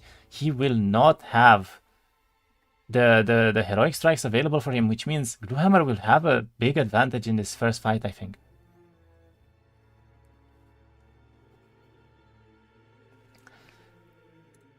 I also think that I will probably look mostly towards the side for Lexiav this game, just because he is down one game, he needs to make it happen, and we need to watch precisely what exactly is going to he's going to find here. That is going to be the most important part right now for him, to try to get some dwellings, to try to get some of the artifacts early on, and to try to get this tempo that he needs, because he definitely does not want to lose first fight, and he's already down into a disadvantage here because of those heroic strike choices coming from Glu, basically. So let's see if he can do something. Goes into a Marea's altar right now. Very easy objective to do since he has the archers and he also has some heroic strike. So this should not be that difficult for him. He might lose one or two of the loses 7. He barely didn't kill the Coatl there. Actually, that was quite unfortunate for him. If that Coatl died, it was probably 1 HP or 2 HP left.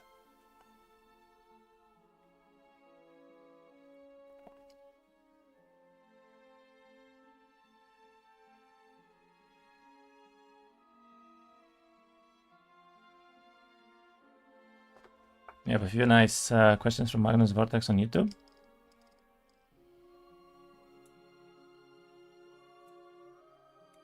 Oh, further up. There's so much knowledge about the meta I just don't have. Are all the factions considered viable in this format? Is the desert faction always different from the two the players choose? Yes. Basically, the desert factions will always be different compared to your starting biome on almost all of the templates that I know of. Sometimes one of the towns will be your starting faction town, but that's usually the random one. And very often you have one of the towns in desert that is the desert itself. So your starting biome is going to have one type of army. The desert biome is almost always going to have a different type of army compared to your starting one. And we see one of the first resets here coming up already. So On to our second map here. Lexiav did have a tier 1 dwelling. He does see an archer dwelling as well. So this is a very, very solid, strong start for Lexiav right now. Let's see whether or not he's going to keep here. He has his gold mine as well. So this is looking quite decent for him, honestly. And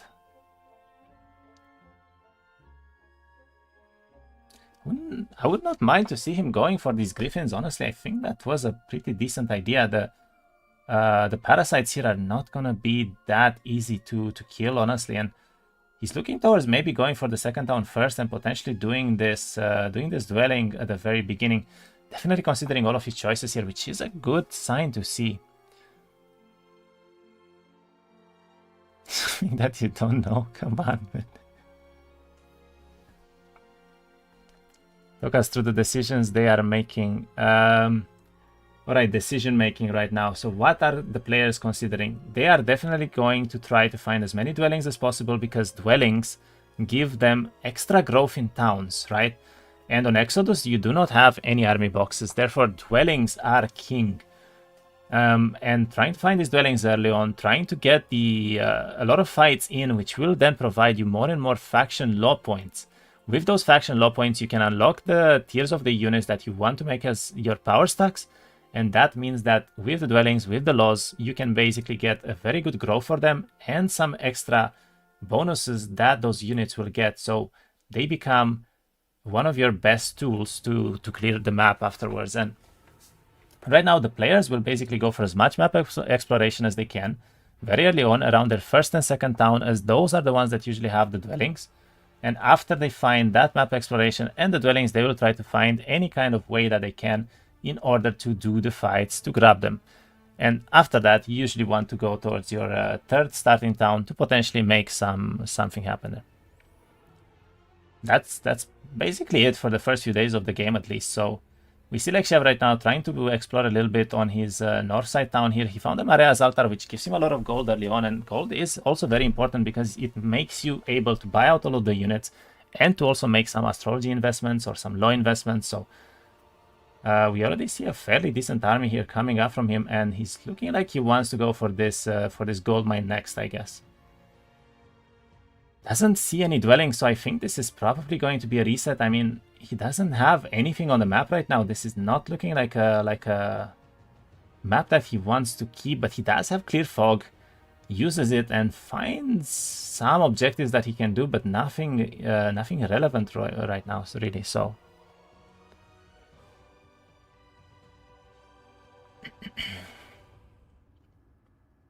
I believe this is probably going to be a reset from Lexiav. I don't think he's going to ever keep this, even with the gold early on, even with a lot of resources here on the road. This is not going to be a good enough tempo for him to go into the game. And let's see it. Glue did reset once, so he definitely doesn't have any resets left. He doesn't really see anything either, and he's going for the second reset himself. So right now it's down to Lexiav to keep the map or to reset it, and let's see what Gluhammer will have, as he doesn't have any resets left himself anymore.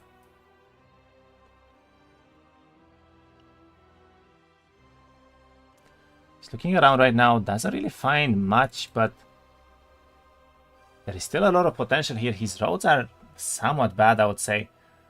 Keeps the tier 3 units in town, does not want to lose them, does find the Marea's altar there next to his second town, I believe. Looks like he's gonna try to get a little bit of exploration on the road here, potentially find some of the mines early on. The mines are also fairly important and often picked on day 1 or day 2, because the sooner that you pick them, the more resources they will give you throughout the game, so they will allow you some certain build paths and so on. And it looks like Glue is gonna prioritize going for this Marea's altar maybe immediately. He picks up the hops here as well. Does go for the Fons as 1 stacks to potentially get some of the heroic strikes in, and gets a little bit of exploration, but does not find anything. Honestly, Glue's biome looks rather painful for him right now.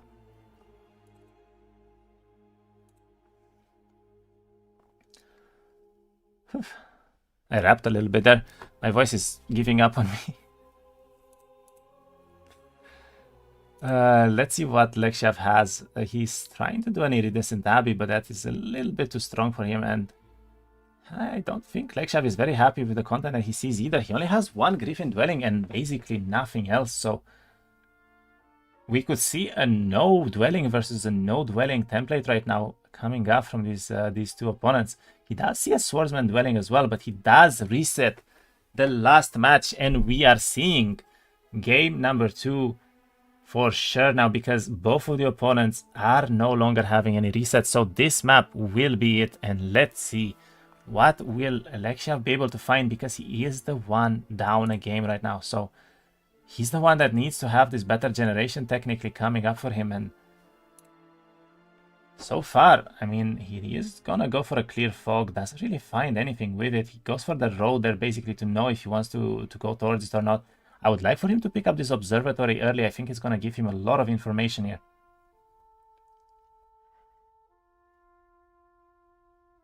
So he's gonna go for the XP. Remember, Pip has insight, so he gains more experience early on, and he's also gonna get more stats. He does get the observatory, as I said.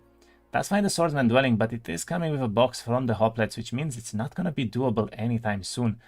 And right now, we're basically gonna see him just going to the second town. He's probably gonna pick up the archers here as well. Grabs the muse indeed. He did not pick up. Oh, he wanted the low points. Okay, first. Picks up the swordsman, and let's see what he's going to try to do here. I mean, he doesn't really have any kind of tempo on the map, and that is not what he wanted to see on the map that they actually played. They're both out of resets entirely, so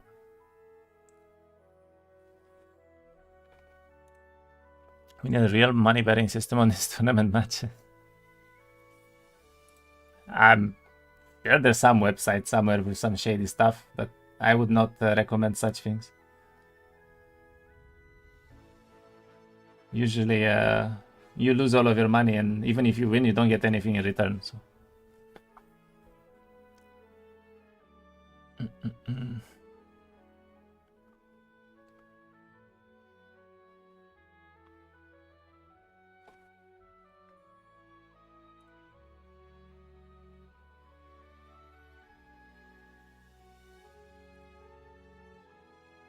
bueno, background music. We do have background music. Using the Olden Era soundtrack right now. As for why no background music from their games, it's because we're watching their streams, so it would come with voiceovers, and that's not. It would be too cluttered to have voiceover plus sound in game basically at the same time from both streams. See, Gluhammer right now is making some investments himself. Doesn't really seem like he found much either. He's going for mines as well. Picked up, I mean, he sees the break here, which is scorpions, and that's actually pretty decent for him. That's going to be very easy to do.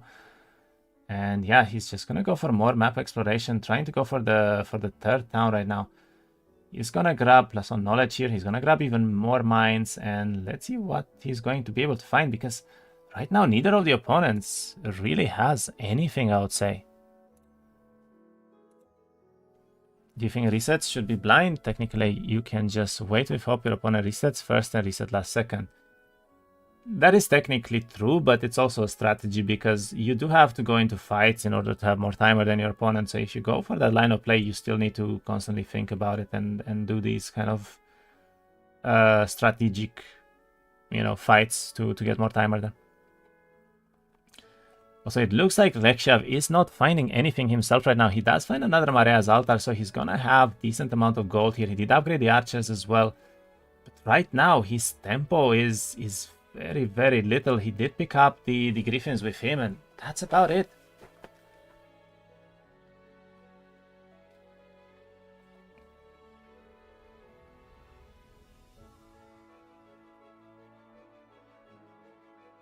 He's doing the Maria's altar pretty easily here. Does get to kill 2 more Quattles. He will lose some of the griffins, which is always a bit unfortunate to see, but he will get the kill. He loses 2 griffins, gets, I think, 4,000 gold here almost.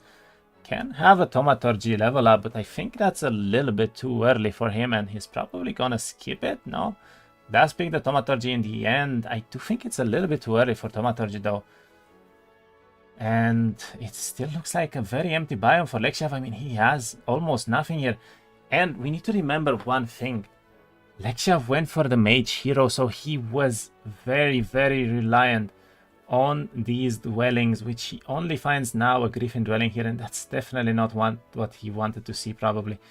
Because as the mage hero, that means he's not going to have heroic strikes available for him, at least not very, very good ones. And basically, Gluhammer will be able to kill almost all of the units that will come up in the first fight here for free just because of those heroic strikes. Just because he didn't find any dwelling, so he's not going to have stacks high enough to make a difference here. And doesn't seem to be able to make it to this town either on this turn, but he will be able to pick it up on the next turn at least.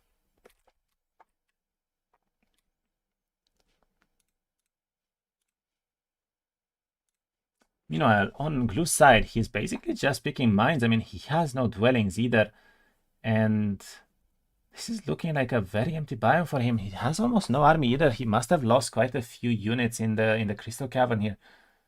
It's looking like he wants to do the Hoplite fight, but that means he will not be able to make it to this town early on, and he probably wants to prioritize the town, I would say, for tempo here.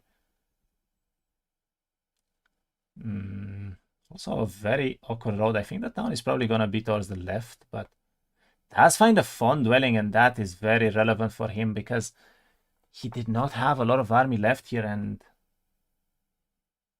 let's see what he is going to do with this. Taking level 3 astrology town. Yep.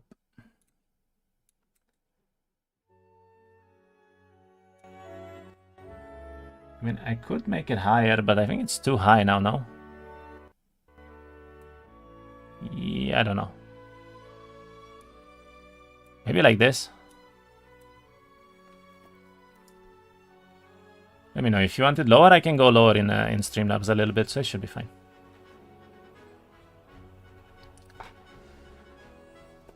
Alright, Gluhammer is gonna pick up his third town here, and he has the Fawn dwelling, so he's looking pretty decent here for the beginning. I mean, he just needs to get started on these heroic strikes, and after that, Lexiav is still the one that needs to find a way to deal with the heroic strikes later on. So right now, both of the opponents are looking pretty grim on army, but Gluhammer, I would say, does have the slightly better late game potential because of the hero pick that he went for.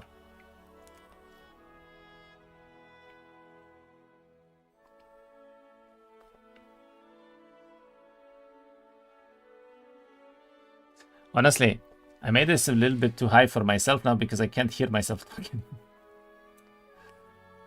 I'm gonna go like this. Okay. Should be slightly better now.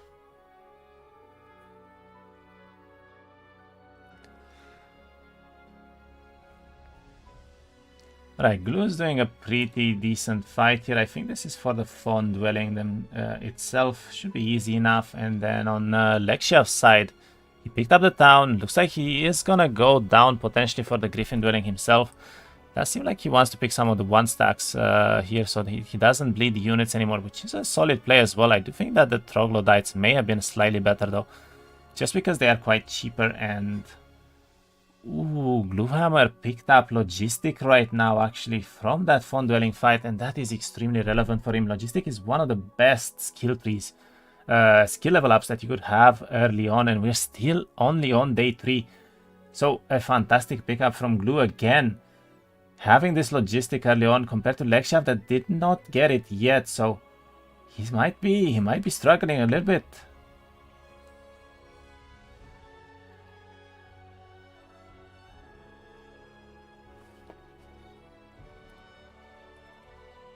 You know, Lexiu is building a mage guild right now in the dungeon town, very surprisingly. So, not necessarily the best idea, because you usually want to have a mage guild in your temple towns, as they do provide you that option to go towards the angel build-up, right? So right now it's a little bit of a wasted turn here building in the dungeon town, but I guess he wanted to have as much chances to do this fight into the Legion Memorial, so he needed the spells here. I'm not sure if this is the way to go, because he will bleed army in these objectives, and that is going to be rather painful for him. So let's see what he can do here. If he gets more Aldon, this could be really, really, really bad. Not a lot of mana either, to be honest, so -6 marksman immediately here, and that is not great.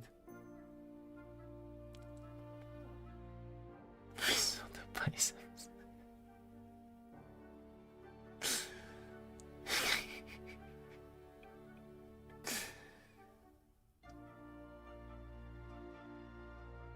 I don't know if I like this fight too much for Lexiav. He's gonna bleed so many units here. This is really, really painful. Mickey Flex. Okay, you need to chill.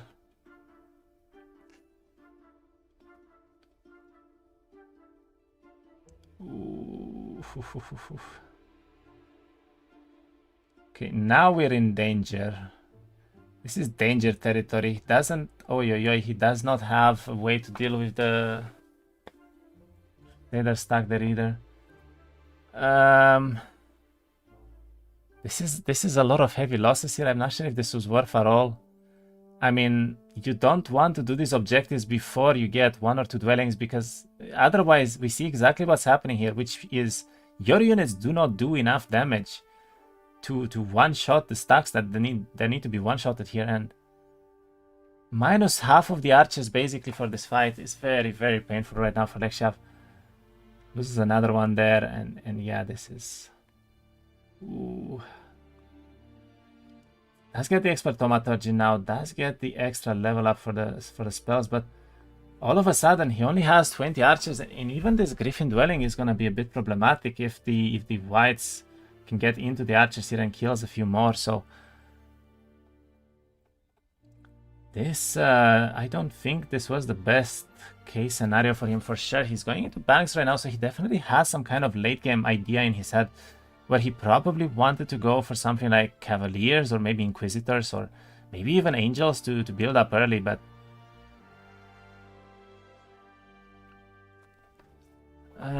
yeah, I mean, losing half of the archers here was not the way to go, I think, for the Temple Memorial. Does go for a level 2 mage guild, so he's trying his very best right now to play on this thaumaturgy style and to try and go for the mage style with Pip, but he is going to need a lot of units still, and he doesn't really have that. Meanwhile, we see Gluhammer picking up combat right now, so it's exactly what I meant earlier. He's gonna go all in on the style. He gets advanced combat or advanced logistics, and look at this skill tree already. I mean, murmuring, offense, logistics, and combat. And the fact that this box was 5000 XP from the hopeless, that is absolutely amazing for him, because that's exactly what he needs. He needs level ups right now. Looks like he's gonna go back into the Grove Town, into the Schism Town. Sorry. He's gonna pick up the Rashots here as 1 stacks, and I guess he's just gonna try to find as much content as he possibly can until he gets this expert combat, when he's gonna really start being able to do almost all of the fights. Thanks for casting and Daniel Frozen for organizing and for making a great game. No problem. It's our pleasure, and I am very happy you enjoy the castings. Looks like Lou is just doing some extra fights here. I mean, most of the fights that he will do right now are basically going to be for experience, just because he needs as much experience as possible in order to get this expert combat, will then allow him to do even harder and harder fights, even though he does not have a lot of army. Also, all of the fights that he's going to do are probably going to do to give him a few resources and everything that he needs. So being able to build potentially into the tier 3 Iriads here or the Naiads at tier 4 is going to be very, very decent for him as well. The main way to play this style, I guess, is generally speaking going for the Iriads, just because you have a lot of potential with the heroic strikes when you have a really tanky unit. So it's probably exactly what we're gonna see. And wow, we see a warm pickup here from Glue. That could be very relevant. Tier 6 units coming up for free. Very, very nice refugee camp here. And yeah, Glue's in a fantastic spot. Honestly, he has combat now. He's gonna get a lot of level ups here. He has the units he needs as well, and honestly, I wouldn't mind for him to pick up the Aga shots as well, because he already has the tiers, the Schism Town, so he can actually not suffer from morale here at all. So he's building the Iriads already, so he's gonna try to go for this gameplay that I just mentioned. And let's see what he's gonna try and go for. I mean, he's trying to prioritize stats, maybe grabbing this +1 permanent attack here, but I honestly think that XP might be better for him. Let's have a pretty hard break for the next town with the dancers, but it might be doable on the heroic strikes already, to be honest. Meanwhile, Lexiav is doing more Maria's altars by the looks of it, and he did pick up the Griffin dwelling, but this is not what he needs here, because he needs to make 1 stacks from these Griffins, which means that he'll probably lose even more to the Quattles themselves, and that's gonna be a bit painful for him, because he wants these Griffins. He has 2 dwellings. He needed to keep as many alive as possible, and that's not really going to happen right now. So Glue is high rolling and Lexiav is losing half of his army. Kind of. I mean, Gluhammer could still die on a break if he's getting a little bit too crazy here. And I don't know if he will try to go for that.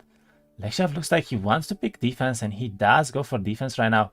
And he's gonna go for another Legion Memorial, but again, he's gonna lose so much army trying to do these gold objectives without any army to begin with, so...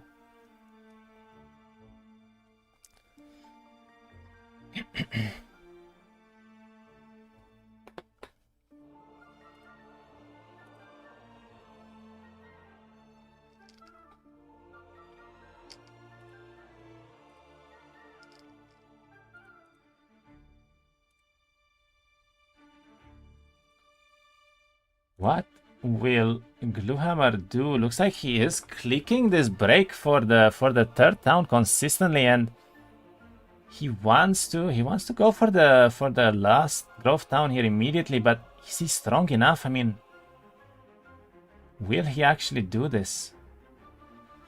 This could be death for Gluhammer, and I'm not sure if this is worth right now. I mean, he loses most of the army here trying to do the Minos. It could be very bad for him, and morals, it could very easily end his game here. There's a streamer called Turin that plays Olden Era. Maybe he'll join you guys for a stream. Very entertaining professional caster. We already invited Turin, but he was too busy. So maybe at a later date, who knows? Guys, I'm not sure if Glue's fine here. Hold on, we might see a 3rd game. We may see a 3rd game, because I don't think Gluhammer is going to be able to do this fight. There's too many dancers. He went a little bit too crazy here.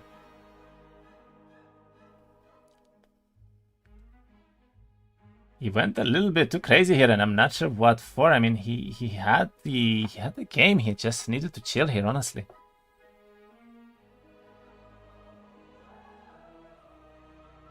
Okay, he does get another heroic strike because he lost one of the units here, but... Ugh. This is looking grim.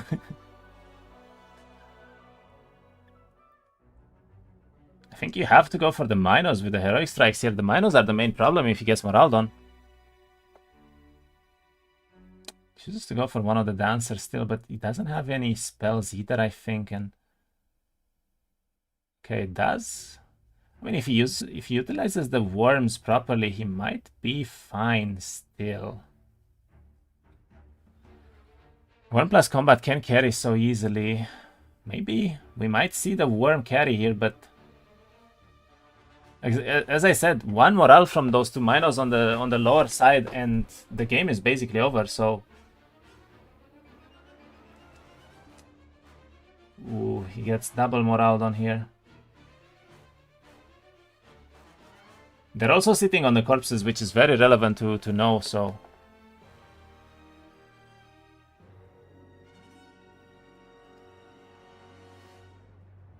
Ooh, okay, that was very relevant that it didn't morale.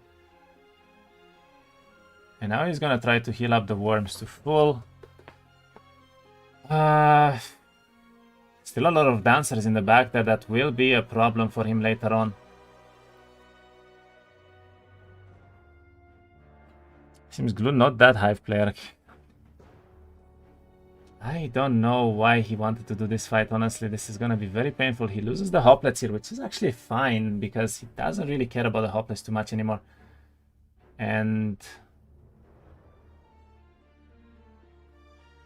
I think he needs to hit as many of these stacks as possible right now.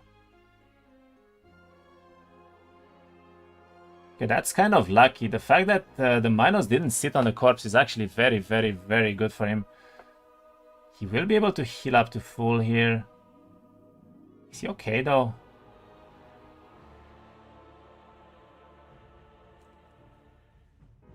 I don't know if he's okay though.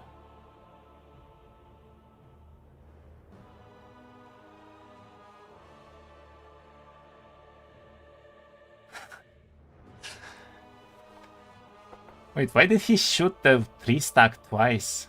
Oh, he's going down to 0 defense on the worms as well, which is actually pretty bad too.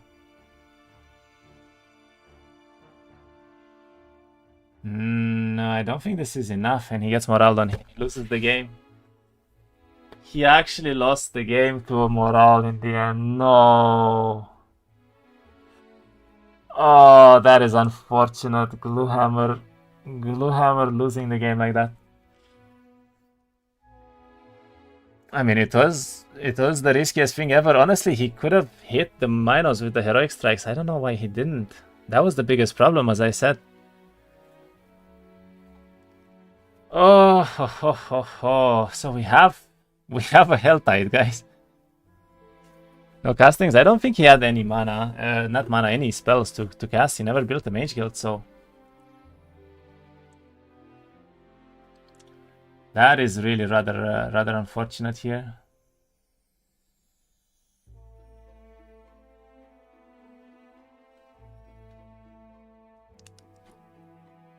What happened? I lost. Basically, Gluhammer went into a fight and died. Fight was a little bit too strong for him. He was close to doing it, in all fairness, but I don't think this was worth. I don't think this was worth at all for him. And yeah, we have a game 3 coming up, so Lexiav was having a really bad game too. That is true. That is true. Lexiav was not doing well either. I mean, he had 20 archers left here, but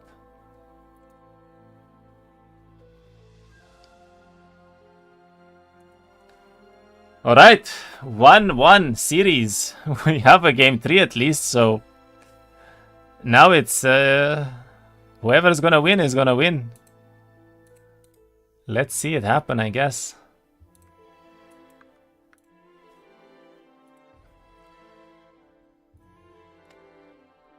Alright, what are we gonna play? We're gonna play Hell Tide, so I can probably change the template already.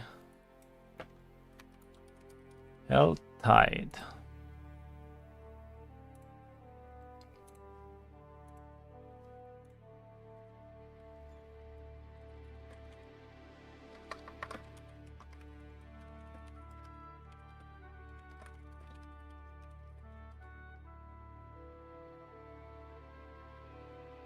We have a high versus dungeon. Very interesting.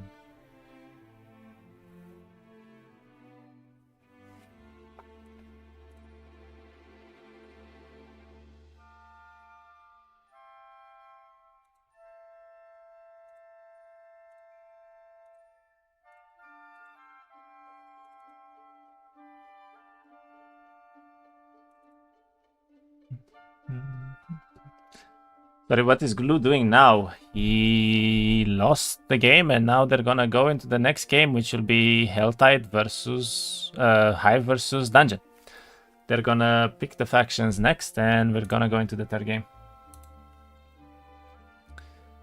So yeah, that's about it. I need to change one thing.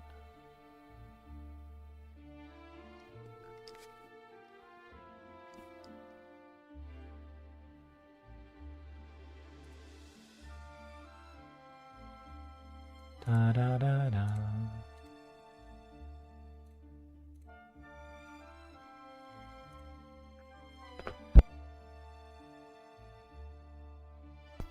Excuse me, I had to sneeze there.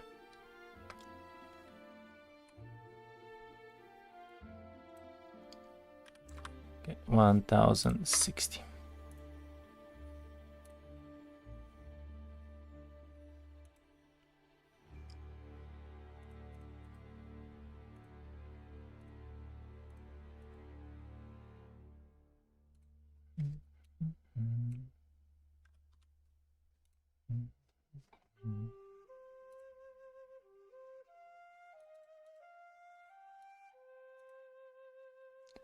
Okay, I think I fixed the name as well, hopefully.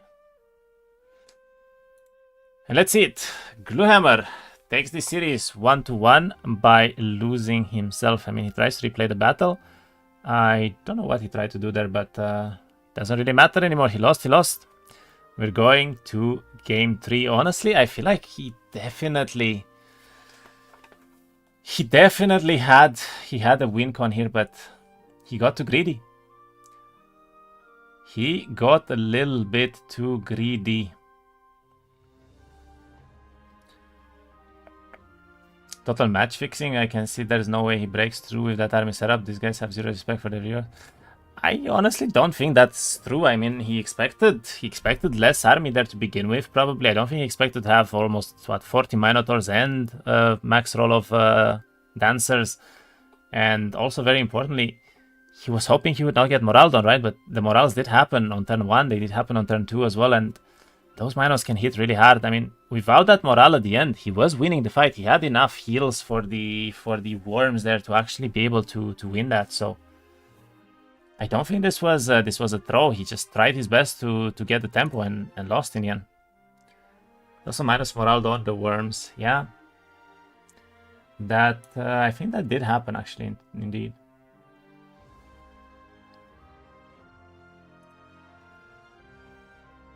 Okay, I believe, yeah, Lexiav took a BRB break for a few minutes.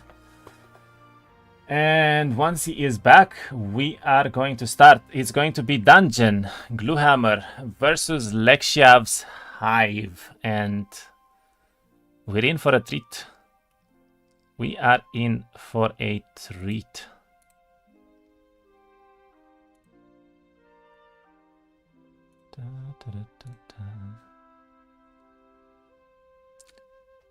Big matchup. Hello, Gnus. We have a third game here coming up, and yep, it is a big matchup indeed. I mean, Gluhammer threw.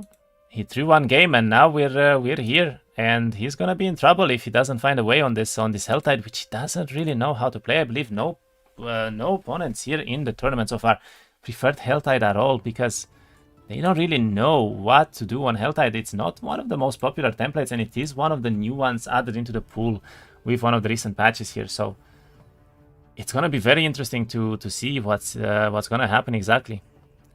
No restarts for the third match, right? No, there are restarts. They have 2 restarts on each of the templates. Probably answered this several times. How are the factions decided? Basically, the lower rating opponent is going to pick up first whether he wants a faction or whether he wants a template. The higher rating opponent is going to pick up second, and then on the second and third game, whoever loses the previous game is going to have the faction priority pick or the template priority pick. But in this case, it's obviously faction because we're on the third template, so only 2 factions are left and everything else is banned. Also, once a template or a faction is being played, it will be banned for the rest of the series, basically.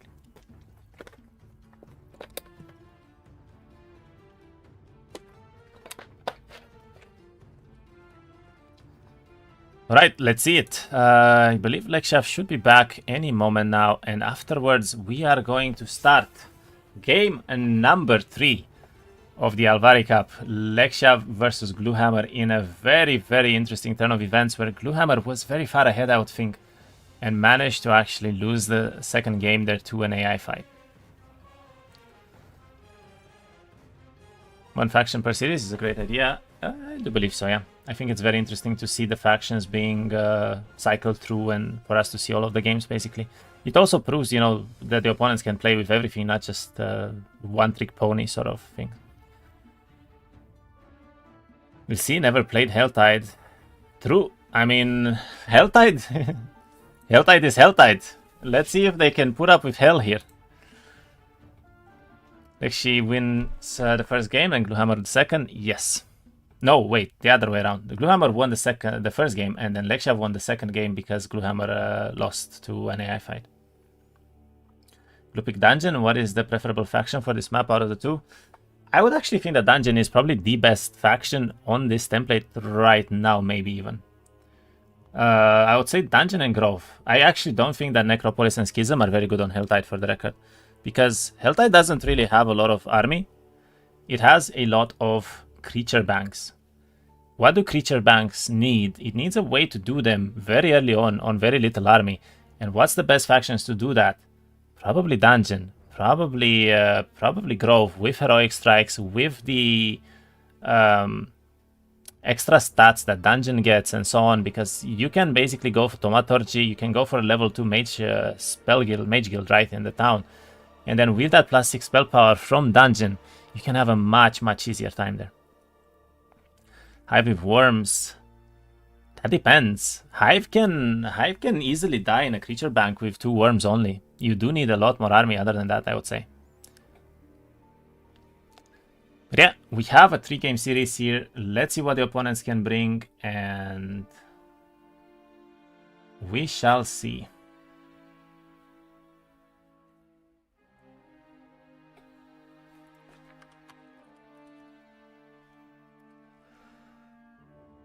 Okay, I think Lexiav is still taking a short break, and Gluhammer is ready to go, so will Lexiav be able to bring this game back? He technically did not win a game yet, other than the suicide that happened right now from Gluhammer, because he lost to the AI, so Lexiav's morale is probably a little bit lower than it should be right now, and he needs to find a way to win this third game. And let's hope that he can actually win, because it is Helltide. I'm not sure if he's familiar with this template. Honestly, I'm not sure if Gluhammer is familiar with the template either right now, because it is an Easter egg sort of right now in the tournament. So looks like Lexiav is back, and let's see if the game is going to start any moment now. They're gonna go for Helltide and checking all the settings, of course. Good luck. Have fun. May the best opponent win.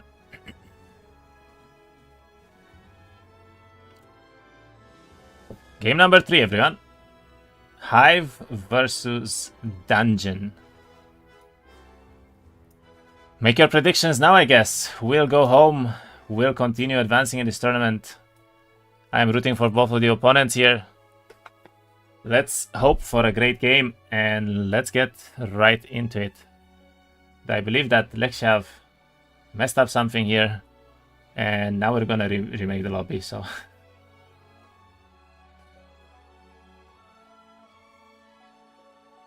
Means the last 40 minutes, it was 2-1 for Lexiav on Exodus.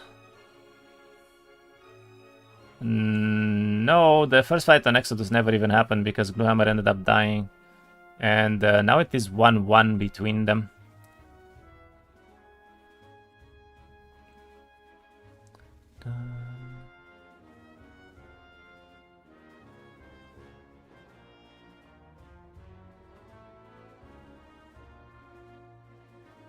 I'm curious to see what they will ban here, so... Wait, did they do bans?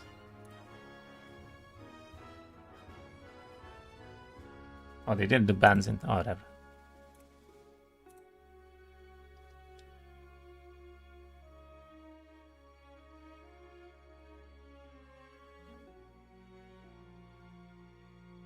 Accidentally banned Dungeon? Alright.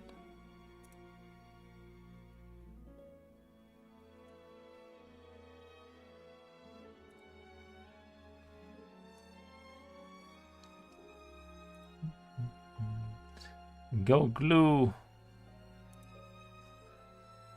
Go both of them. I mean, let's see. We see a Pauper pick here from Lexiav. Okay, and versus Kellar. So they're both gonna try to play on spells, I would say. It's gonna be an interesting matchup to see here. So Pauper versus Kellar. I mean, Pauper is pretty strong early on. Kellar gets the extra stats here, which is very relevant as well, but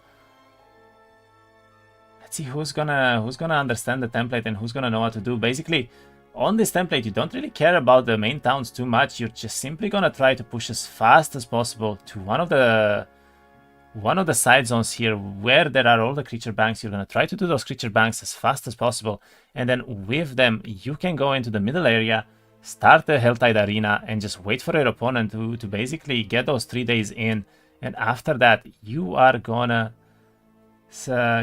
go straight into the fight.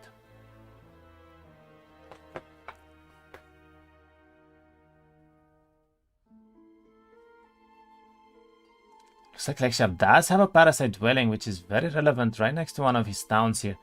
Gets a tactic level up, but he probably did skip it there. Is he going to go for experience? He does. 100 parasites immediately into the game here is very, very strong. I would have liked for him to upgrade them as well before he goes into a fight, but it is still a very good early start for him. Meanwhile, Gluhammer doesn't really find anything to do on the first turn here. He does move around, checks the map a little bit. He did not go for the observatory, surprisingly, but he does have a very solid army to start things with, to be honest, and looks like he is gonna attempt to pick up a little bit more tempo here by, okay, restarting the match. Did not like it, I guess, but he did have some dwellings. A bit of an interesting restart coming for Glue right away. I guess he was hoping to find more content with his movement on turn 1, and he just didn't find any, so let's see what he's gonna choose to do next. He does have an observatory next to his second town there. Doesn't really see any of the dwellings yet, though.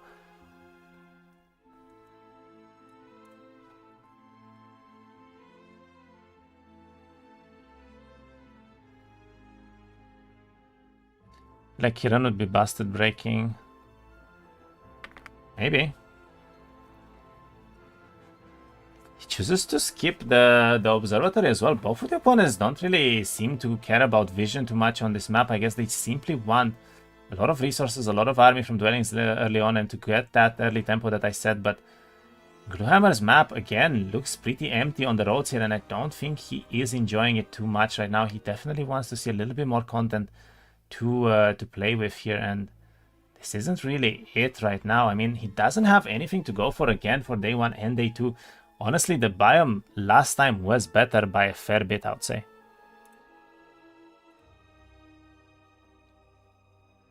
You know, Lexiav is already doing some of the fights here. He does have a fair amount of parasites as well. Does seem to go for one of the Marea's altars here, but let's take a hit on the parasites, loses a couple of them. See, what will he be able to do? I mean, he doesn't really see much either so far, I would say, and both of the opponents will likely attempt a reset here, I would assume, because neither of them have any content to go for. Neither of them really have any dwellings. Lexiav does find a Locust dwelling right now, which could be good enough for him to maybe keep on, and he does have another dwelling next to his third town here as well. So all of a sudden, Lexiav's map is looking quite a bit better, I would say.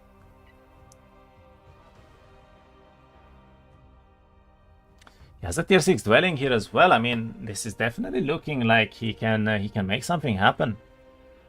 Grabs a couple of dwellings, goes straight into the creature bank zones, and can play off the game from there. You know, I would really assume that this is going to be a reset from Gluhammer. I mean, he's not ending his turn yet, so he knows he only has one reset. He's probably gonna attempt to reset on the last second, but Lexiav does have more timer, so Gluhammer needs to make a decision. Right now, he is gonna be the first one that has to reset here, basically.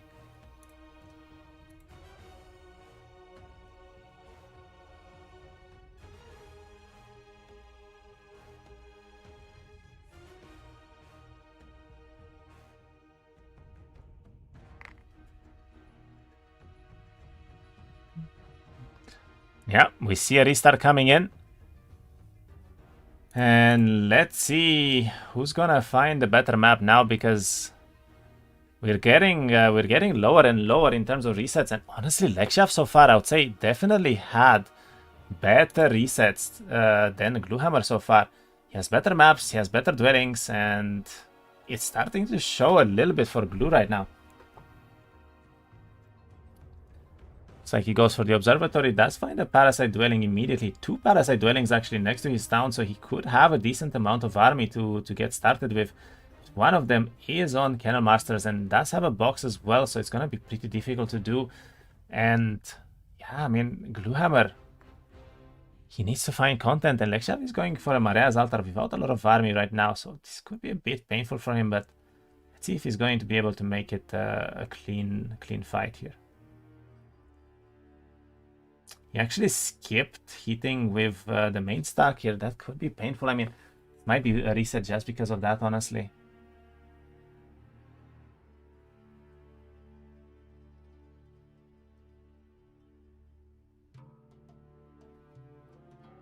Okay, he does use the eggs quite nicely here. He's gonna get a few more hits in before that.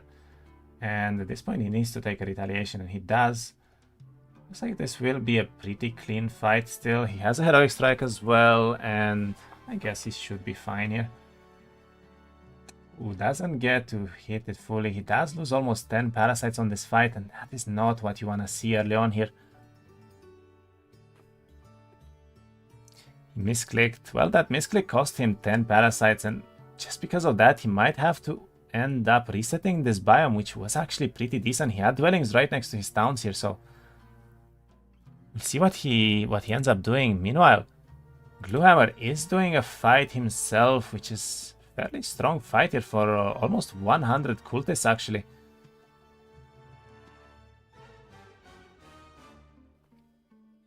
He needs to be careful with the cultists' votaries, I think, even trying to hit those abilities on him, because they could deal a lot of damage here.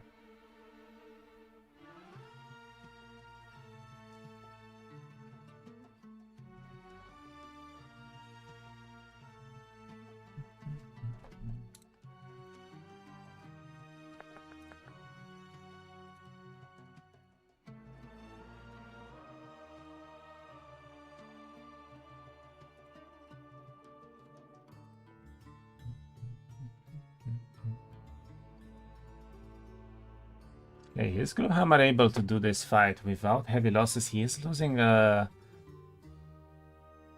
fair amount of his tier 2 units here already, and that's not ideal for him right now at all.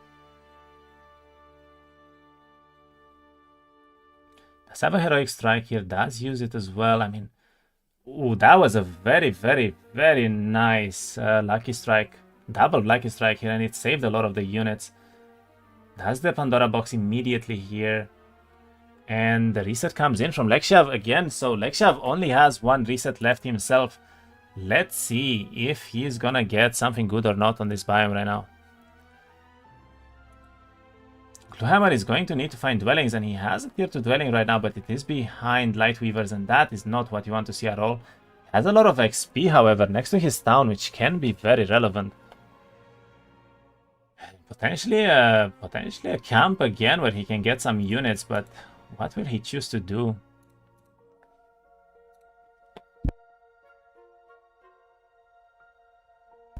Meanwhile, on Lexiav's side, he has another parasite dwelling right next to his town here. I believe he chose to skip it. It may have been guarded. Oh, it has a bit of a bad pathing to it. Does get a really nice Monty hole here. I mean, +2 luck, +2 morale is very, very nice. Does have a minor Vanguard box that could be doable once he picks up the 3 towns army here, and he chooses to go for this summit right now. Picks up the extra units, I guess, and let's see what he can do from here. Seems he wants to prioritize this Locust dwelling, but it is good that he has a Locust dwelling into a Parasite dwelling here coming up on day 1, basically. And that's gonna be quite a decent start for him in terms of army, to be honest, but Glue doesn't really have that much to work with, I would say, so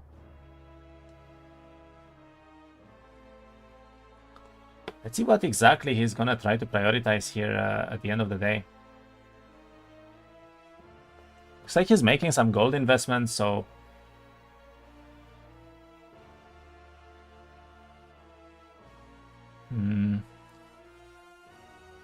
Glue definitely would like to reset this map. He's not happy with it right now, but what can he do here?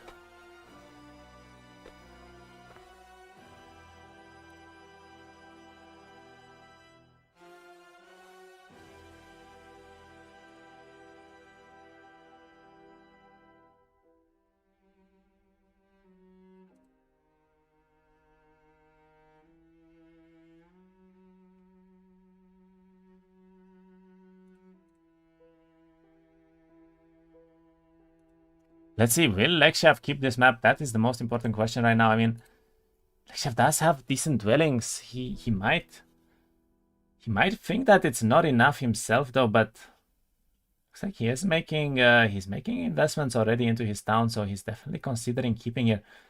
Question is, even after the dwellings, what is his continuation? And that is what he's looking for right now, and he doesn't really see much. 50 locusts, 72 parasites. I mean, it's a decent army, but is it enough? Will it be enough for him to keep this? I mean, honestly, I think I would personally keep, because he has the observatory here, he has a lot of boxes, he has a very nice legendary right next to his town. He ends up restarting the match, and we're going to match number 5, which means both of the opponents are completely out of restarts. Both of the opponents will have to play this map no matter what, and we are taking the full RNG here coming up into the series. I think almost every single reset, every single match was actually used up so far. Let's see what the opponents can find. It's very, very important for them right now to find some dwellings, to find some boxes, to find something to get started on.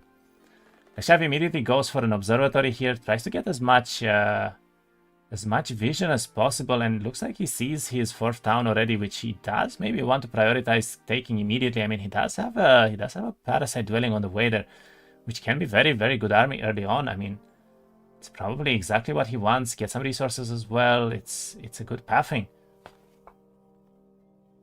And meanwhile, on Glu's side here, looks like he did end up going for the observatory too. So all of a sudden, the opponents are much more in tune with these observatories, trying to get the early vision, trying to know what they can go for. And he does have a tier 2 dwelling as well. He can go for the gold mine too. Honestly, this is looking like a pretty solid start for Gluhammer here. He has a lot of army. He will have the gold mine early, and he can even get an extra artifact from the tomb that will only have a curse for 1 or 2 days here. So quite a relevant turn for Gluhammer already on turn 1.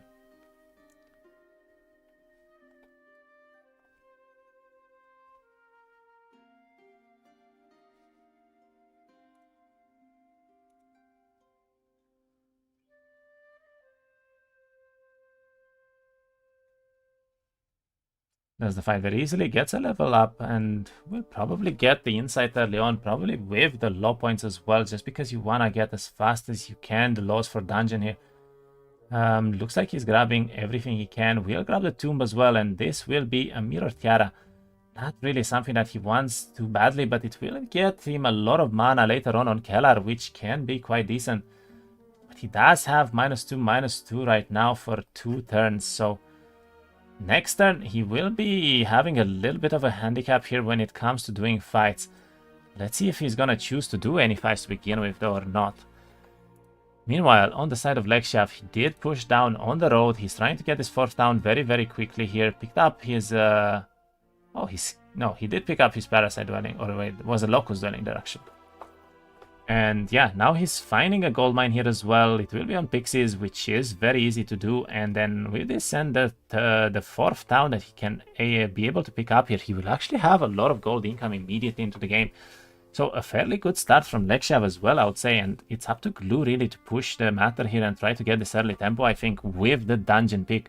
Because Hive is one of these towns that are very heavily reliant on getting as late as possible into the game and trying to get this late game scaling with the egg mechanic. So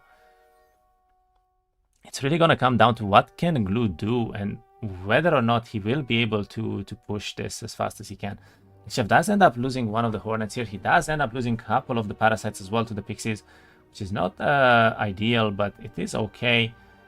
We'll go for the advanced logistics here. Does pick up a lot of gold. We'll grab the extra experience as well.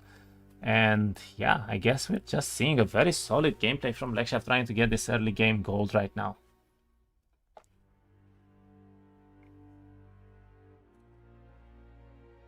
Meanwhile, on Gluhammer's side, he is doing a Maria's Altar right now, and he does seem to do it very cleanly, very well played so far by Glu. He didn't really lose any units. We'll go for the advanced Triumvirate Strength here, probably. I don't think he wants Daylight Magic, but he does want Sorcery by the looks of it. So we're gonna see a very heavy style into magic here coming from Glu. And he actually finds so many dwellings on this side. I mean, he has an amphitheater as well. This could be a tier 3 dwelling coming up from here. This is a lot of army for Glue all of a sudden, and it's looking rather decent. But I don't think... Wait, did he not pick up the Troglodyte dwelling? Gluhammer, don't forget the Troglodytes, please.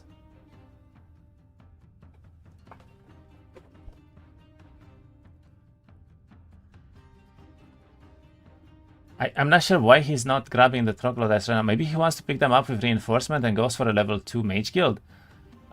This could be a good play, honestly, coming from him, but I'd also like for him to pick this this Enchanted Scroll. It could be very relevant into the game, honestly, if he gets a good scroll here. Has a 7 Eyes on the ground as well. Okay, I'm not quite certain why Glue left the Troglodytes there. I don't know if he realized either, to be honest.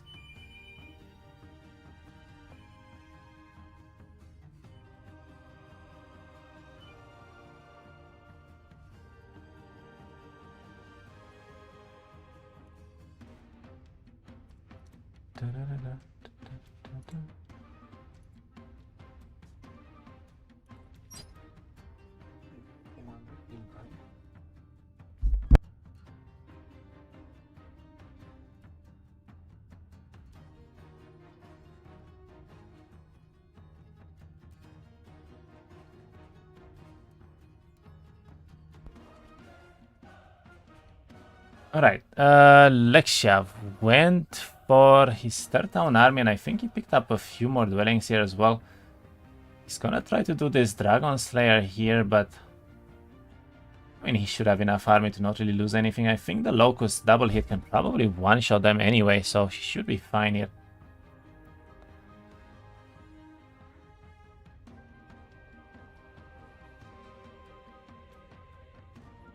So he's taking a hit with everything. He will go for the double hit here. He has a heroic strike as well, and yeah, this should be enough to finish it off.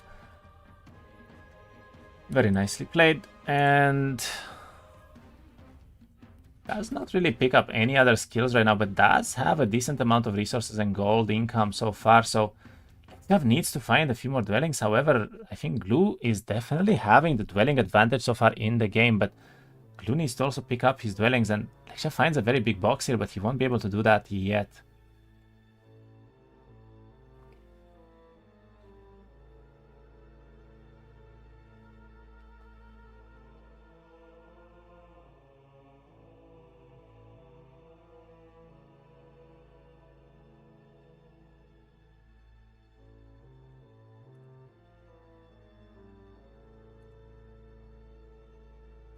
Right, Glue's looking for his next move right now. I'm a little bit surprised he did not go for this amphitheater. I think with 3 dungeon towns and a tier 3 dwelling, he could have had so many dancers coming into the game right now, but it looks like he's prioritizing resources probably. He does have 0 wood, 0 ore right now. Even though he has a lot of gold, he cannot really build anything with that, so he needs to be a bit careful here as to what he wants to do next.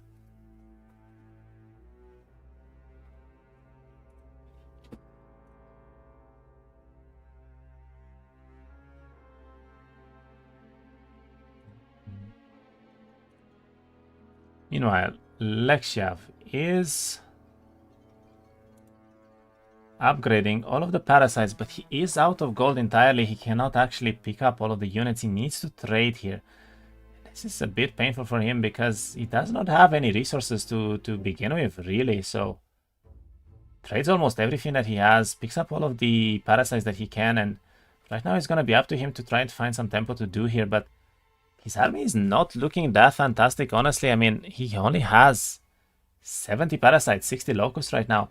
He does grab another free artifact here, which is pretty decent. Gets maybe a +1 luck, I believe, that he picked up there. And let's see what he's going to try and do here next. Does have an abandoned card that he will choose to skip right now. Has a lot of tombs around the map here, which can be very decent. And he's looking for the box there with, I think, a Hornet dwelling, but he does not go for that yet. It is a little bit too heavy of a guard, so...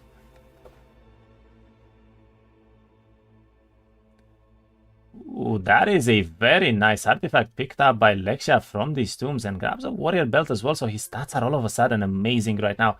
That was very, very important. He could be kind of missing the curses here. I'm not sure what curses he got, but...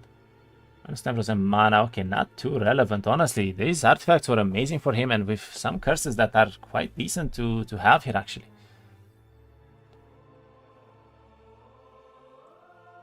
Should be able to do this fight rather easily as well. There are a lot of upgraded parasites that could potentially be a threat, but I think he will be quite fine still.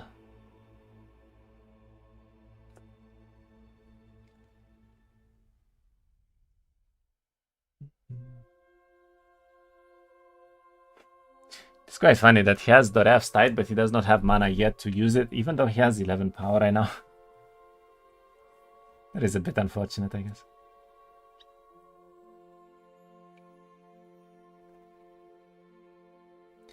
Ooh, does lose 4 of the Hornets here. That is a little bit heavy losses, but basically every single unit matters a lot on this template, especially for Hive right now, because every single unit will give you more and more units that are getting spawned from these eggs every time. So even losing 4 Hornets might not seem like much, but it is actually a lot of very relevant army here. And he is considering hitting here, but if he does, that means that the other stack will be able to hit him back. So he's gonna use one of the eggs, trying to... Okay, does not get morale done. That is very relevant. And now he's gonna be able to just hit, and win the fight pretty easily. Very nicely done. We lose a bit of a one stack. I mean, almost all of the one stacks that he had. Does pick up Thaumaturgy here, even though he does not have a lot of gold to begin with. Cannot even grab these +2 extra stats right now. Meanwhile, for Gluhammer, what will he choose to go for next year? He pick up Thaumaturgy, I believe, as well. Does have sorcery. Does have a pretty decently leveled up hero, to be honest. So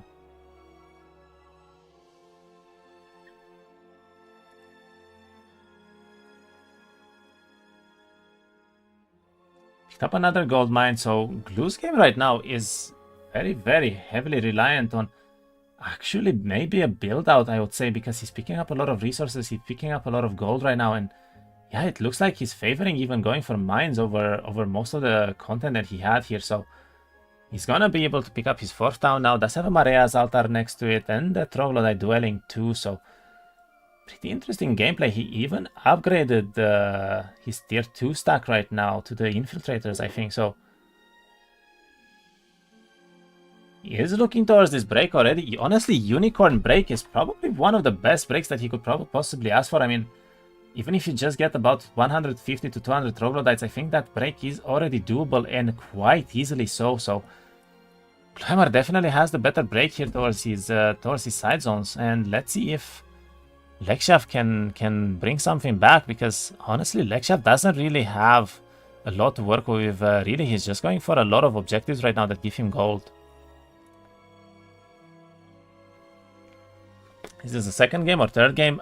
This is the third game on Helltide, and it is 1-1 right now between the two opponents.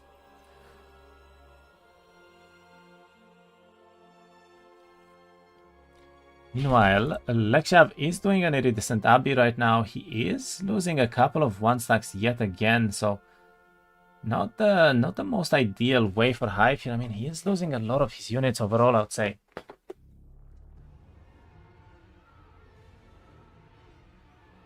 Does have to put the Hornets next to the... Yeah, no, he's not. Okay, that was a very nicely done fight, actually, by Lexiav. They're using the mechanic from the Locust to get that extra movement, basically.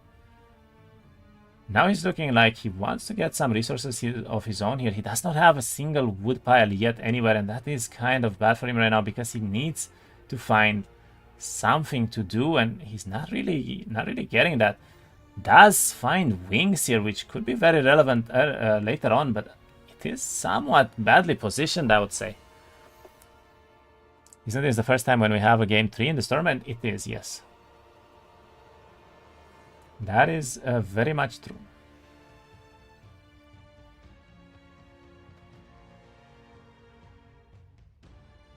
To take a retaliation here, he does, very nicely done, and now hit with the Locust. Does the fight pretty easily as well.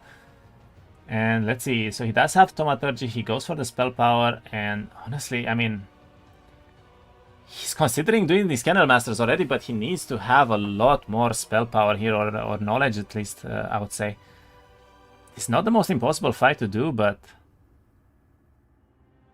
he definitely needs more army here, I think. And it is a bit painful having to go past these wings and not being able to pick them up because they are far from any town. So grabbing these wings later on will mean that he needs to spend a full turn worth of movement trying to grab this. So it might not be worth to do in the end.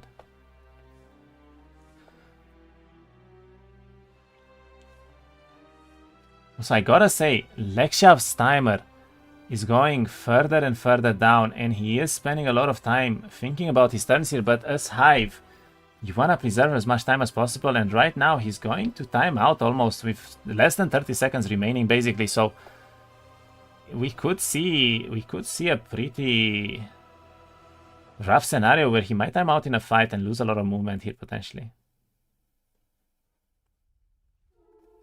Let's do the swordsman fight as well here. I mean, almost all of these fights are getting rather easy for him because he does have a lot of army to work with right now. I do think he lost a locust there, which is not ideal, but overall it looks rather easy still, so.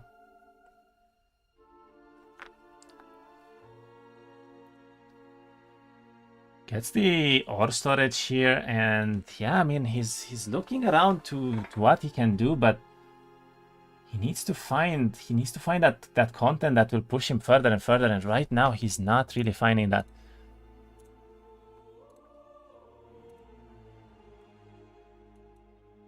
Meanwhile, Gluhammer did pick up his 4th town as well, and looks like he's trading towards something right now. I guess he wants a mage guild. Okay, he does pick up the mage guild. He has very nice astrology investments already, actually, and looks like the Keller is starting to level quite nicely here as well. I mean, 8 knowledge, 5 power, decent my stats. Does have a curse on the road here. Does choose to skip it for now by the looks of it, but did pick up his 2nd win. And he's looking towards his other biome here, but it is Concubine, which means we will very, very likely have to see Gluhammer going for this unicorn break very soon. And he actually went for the magic arrow from sorcery, so he is going to try to get these infinite scaling, I guess, with the sorcery magic arrows with 0 mana. It is very strong to have that early on, especially on this template. As I said, there is not a lot of army, so let's see what the opponents are choosing to do here. What is this music in the background? It's Olden Era soundtrack. Picks up a deck of spells. Okay, I mean, level 1 tier spells can be relevant, not too relevant for him right now. And he sees an enchanted scroll here with a troglodyte dwelling again, so that could be a very good pickup for him right now. And he does go for it, which is good.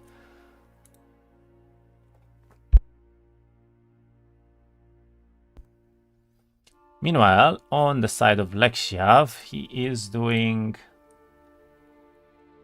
What is this for? A dragon? Okay, he's doing a black tower. Warrior's Amulet.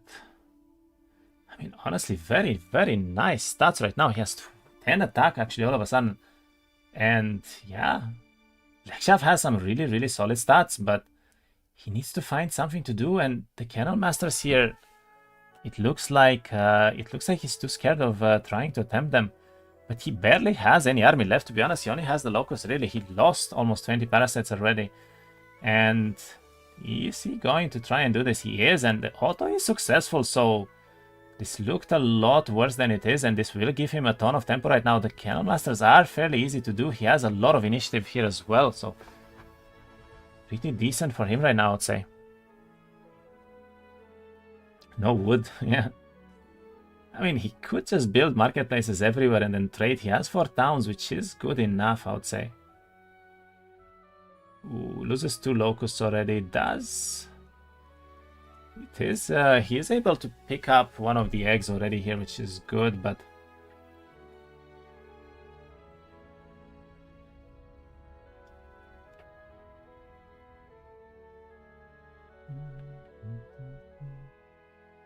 Remember, as I said earlier, the main way to play Hive right now is to basically grab as much units as you can and to not lose them throughout the game. So it's going to be very important for Lexiav to be able to keep these units alive here. And right now, he is losing a couple of them, but he is doing this fight rather well, I would say, and it will be quite a decent result so far, actually. We'll get the explosion there. Does kill 7 of the Cannon Masters as well. We'll grab the other side too, and this looks honestly perfectly executed. Very nice fight here coming from Lexiav, and he's not gonna lose almost a single of the units that he has. So very, very nicely done.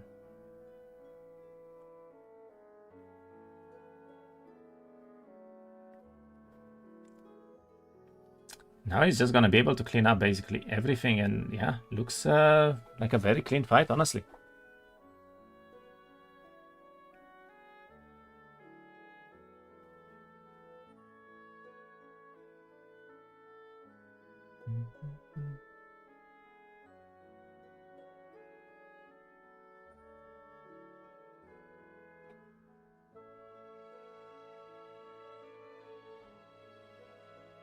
Not bad. Very, very nicely done fight for Lexiav here. Actually, I would like to see... Okay, the box that he did was 15,000 gold, and that is a lot of gold right now. Meanwhile, on Gluhammer's side, looks like he did pick up the Troglodyte Dwelling. I'm not sure what the enchanted scroll was, but he did upgrade the rest of the Troglodytes, and he does have a decent army as well, but he's not really finding any tempo either right now, and I think Lexiav is starting to be a little bit ahead. It's gonna come down to what their breaks are basically, but Lexiav with the 15k gold box and the 2 dwellings that he just picked up with a very solid popper from the tombs is starting to get ahead a little bit by little bit here, and honestly I'm starting to see that Gluhammer is falling behind a little bit here. Those are Chain Lightning and Cave In. Ooh, Chain Lightning can be very, very relevant though. Okay, but the Chain Lightning was not the enchanted one, which is actually quite unfortunate for Gluhammer. The Cave In can still be very decent. I mean, he's almost able to one-shot stacks with that, so...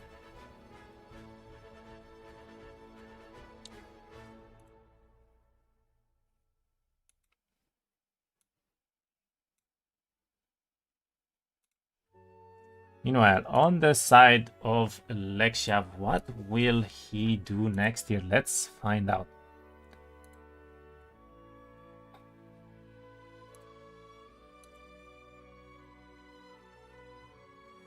He does have the Ray of Style here. He does have a Fireball as well now that is pretty highly leveled as well.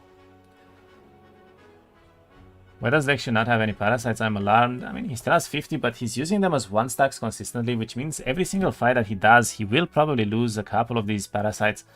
And that can be very detrimental towards the end of the game, because he doesn't really find a lot. But he does find a free break here on the Primal Remnants, and he instantly goes for it. Honestly, this could be game winning for Lexiav. The fact that he actually finds one of the best breaks that he could possibly ask for.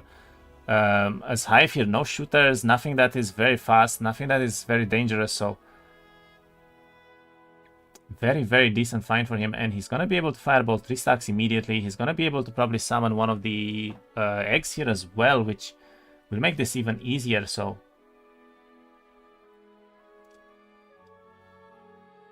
let's see what's going to happen. Honestly, I'm thinking that Lexiav is starting to pull ahead quite a bit in this game right now, especially with this break towards the creature bank zone. I mean, he's gonna start having a lot of army, and very soon here.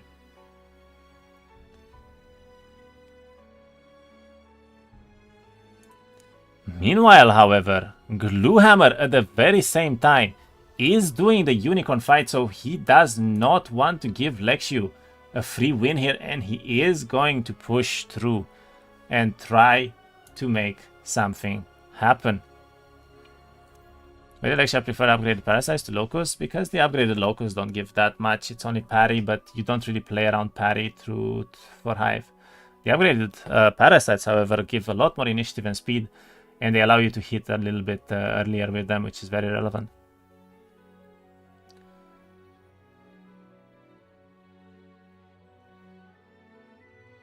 I mean, yeah, I think Stonefangs here just kills everything, basically. Honestly, a very easy fight for Glue. He's showing why the spells are very relevant in this template so far, and That's exactly what we're seeing here right now, so...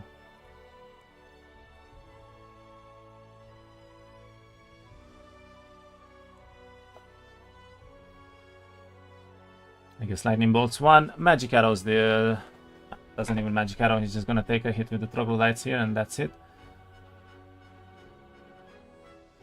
Alright, very nicely done by Glue as well, and they're both basically breaking same turn into the treasury zones here.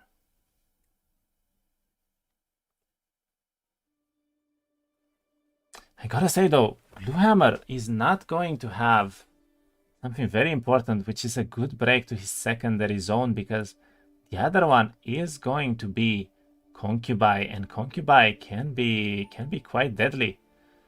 Lexiav could still be very lucky here to have a better break there, but it does seem like he picked up a lot of knowledge himself right now, and he's in a good spot as well, I would say. Meanwhile, Lexiu is still doing more Primal Remnants. I think this is already gonna be for a creature bank by the looks of it, but he's having less and less army, to be honest. I mean...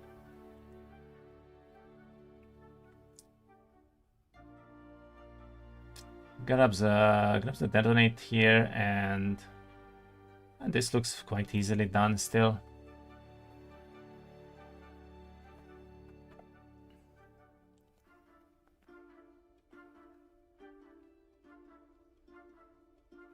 Out of Purples. Purples have really big speed and range on their ability on top of the speed. I mean, true, but the thing is, as I said, Locust can probably connect with almost anything on the map anyway by their base status, basically. Meanwhile, the Parasites can't. The Parasites' base speed is very, very bad, so it's a much more relevant upgrade, I would say. Okay, he does find a town here. He does have a Borealis as well, so we could see some, I think, Schism tier 7s from this already, which is quite a good power stack for Lexiu to have right now. And yeah, it's looking more and more towards Lexiav getting a little bit of an advantage here, but let's see what can Gluhammer find in this game right now. With a maxi one, this is not going to be easy, though. He could be losing a lot of the units here from Hive, actually. He does not have a lot of mana to work with, only 25 mana right now for Lexiav, so... is this going to be worth for him to do? I mean, I honestly don't think I would throw away all of the Hive units for this right now. He's gonna need these units later on.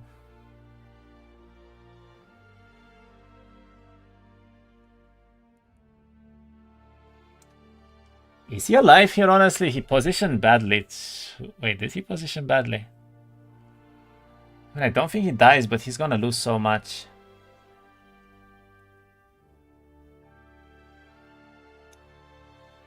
Then again, a morale might kill him.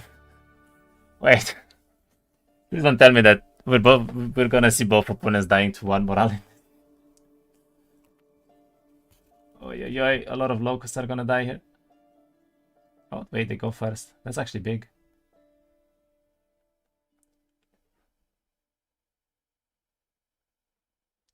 That is actually pretty big, but...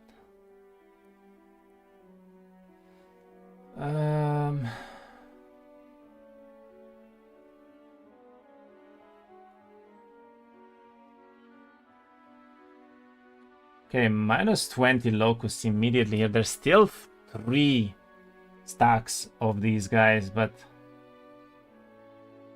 does look like he is going to be able to do it pretty nicely. Does get a detonate there as well. Ooh, that's a big ability used by the Agashos, though. He loses half the army already for this. I mean, it is a maxi. If he is able to do this, at least he will have tier 7s, but as I said, even if he does, this is all of the Hive army thrown away for the sake of these tier 7 Schism units, and I don't think that's what he wanted here. It's going to be really tough for him to do fights afterwards with just tier 7s from Hive. Even his eggs here are not going to be that relevant anymore either. Meanwhile, Gluhammer is looking through his laws. Let's see what he's up to. Looks like he's... okay, he picked up a worm creature bank as well, so he's starting to get army too, and he's now going towards the town as well. Alright. So it's mostly up to Lexiav right now to make this fight happen, and let's see if he will be able to finish it off fine here, because honestly he's having less and less units to work with, and I don't know if this is that fine for him.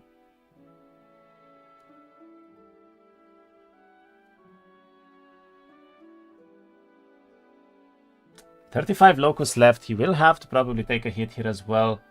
Does get a lucky strike too, then ends up winning here. 4 tier 7 units though, I mean, it's definitely worth, but let's see what he's able to do with this. He doesn't really have a lot of army left from Hive right now.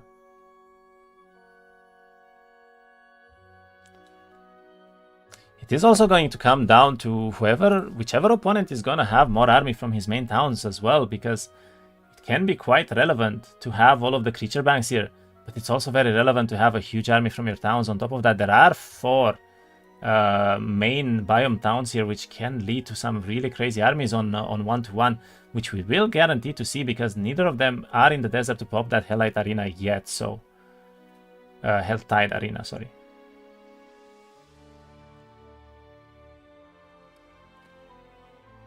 And yeah, I mean, Lexiav right now is able to do all of these fights fairly easily just on these tier 7s, and at least this way he will not bleed 1-stacks anymore, hopefully from Hive, but... Ooh, we see...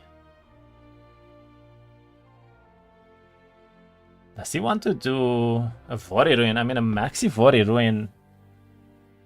I'm not sure if he can do it without losing some tier 7s here, which could be bad. The Vori Ruin will give him a lot of resources, and he might be able to do some stuff here.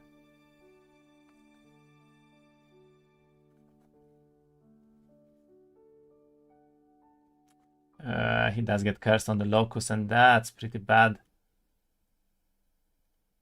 They will go before the cultists do, so he has no way to preserve these locusts right now. Sadly for him, unless he maybe uses some mana here. He doesn't use any mana, okay. Gonna say it locusts again. That's considered primal magic and does pick primal magic, but this is a big Vori Ruin. Is he actually gonna try to get this? I'm not sure. Again, like, he's gonna lose everything but the tier 7s from Hive here, basically. I'm not sure if that's worth. Has a really strong guillotine, I would say, though. Holy. Basically one-shots one of the stacks with guillotine instantly here. That's very nice for him.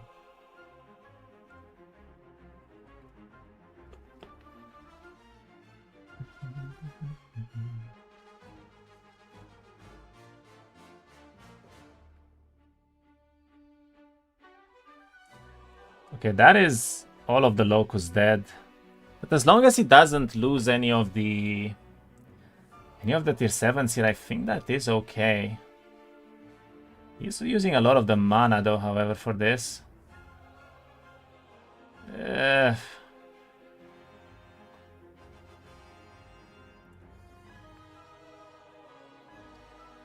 Wait, is he gonna lose one? Oh, that was a close call. Okay, he does not lose one of the tier 7s, and that's extremely relevant, but that is it for the Hive army. He basically just has 1 stacks left at this point, and he does go back, picks up a mage guild. He has very little timer to work with right now, and that's also kind of bad. It is day 7, but he didn't manage to build anything in any towns right now, and he basically just has locusts and parasites. Let's see if Gluhammer managed to do a little bit better here, because honestly, I don't favor Lexiav's spot that much right now.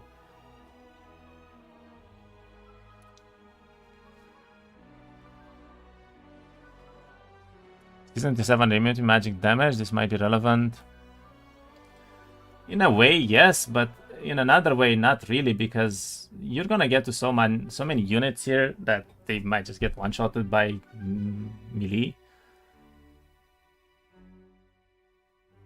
And yeah, Gluhammer is having Chain Lightning right now, which will be very relevant to do these fights much easier. So 16 power as well for the Keller. Actually has very decent power and knowledge right now coming up. So very nice setup for Gluhammer as well, I would say.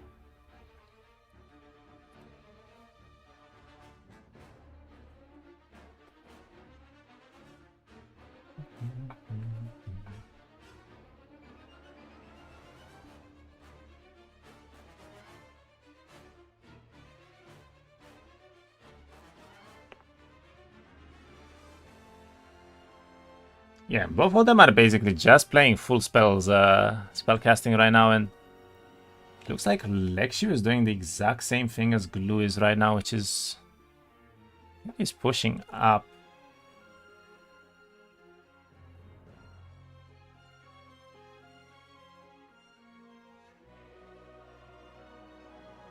Okay, so Glu is basically starting to do some of the treasure banks himself, and meanwhile Lexiav, creature bank, sorry, for Glu, and Lexiav right now is pushing, I think, towards the second town himself here. He almost lost a tier 7 there again. He's not very careful with these things. Does find another Schism tier 7 dwelling here, and this could be a creature bank, and this could be very relevant if he can do this without losing a single one of them. This will be 3 more, so he's getting to some really nice power stacks actually all of a sudden for him.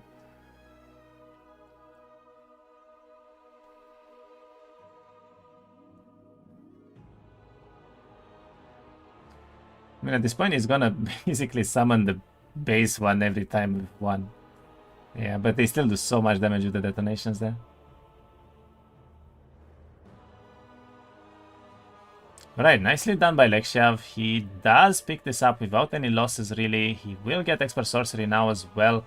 And 7 Schism tier 7 units here, so all of a sudden Lexiav does have a very strong army, but is this gonna be enough to win the game?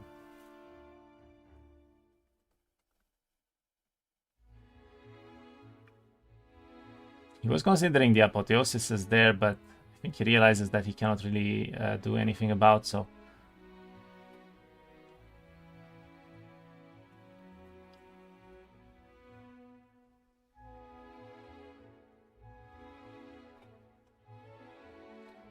Okay, we are up to 5 hive towns right now.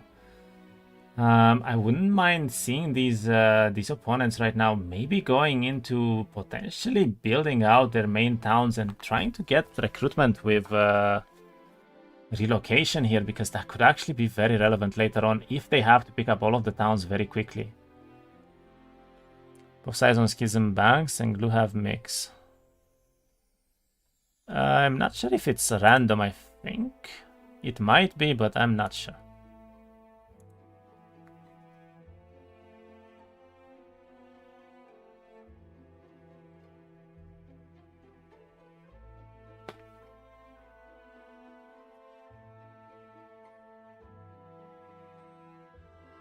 What is Glu fighting for here? Is this the Cavaliers? I think it's the Cavalier creature bankster, right? Yeah, 16 cavalry though. That is a very nice stack to have actually. He grabs the Dynamax maps here probably, so he's getting more and more logistics himself. I don't know if the Kellar has logistics yet, and that is actually a very relevant thing as well, because if he doesn't have Loga yet, that means Lexiav is pulling ahead here every single turn with that Flew pickup and the Expert Loga immediately into the game, so.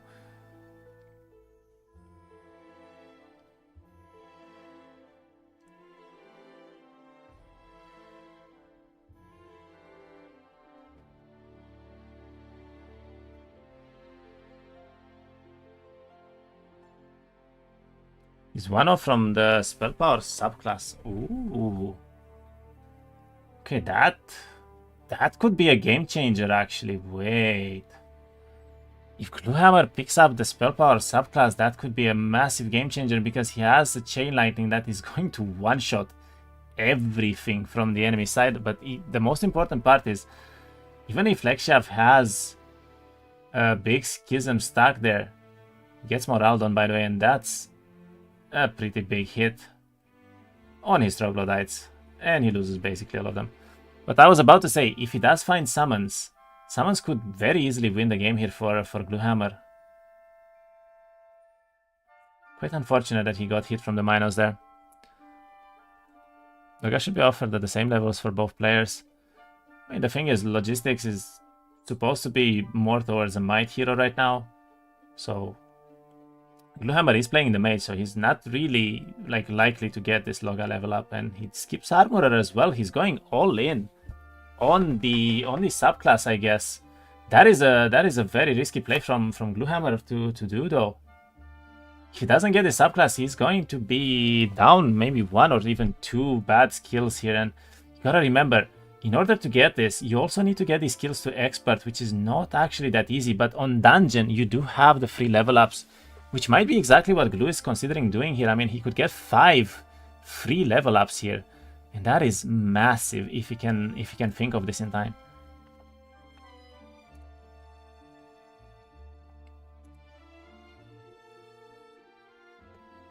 Meanwhile, Lexiav is doing a pretty big fight himself here with the Star Children. I guess for a 10,000 experience. Yeah, it's a 10,000 experience objective, and he finds another Aurora Borealis, a maxi one as well. Does not really have any 1-stacks anymore, which is kind of awkward, but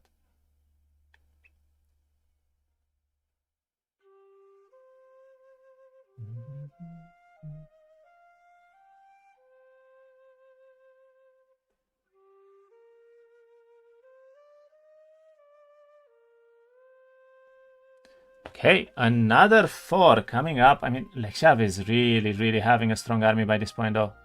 11 Abyssal Envoys. He doesn't have anything else, but this is still enough. It's enough, isn't it? And look at his... Wow, another one. Okay, this positioning for him is absolutely amazing, however.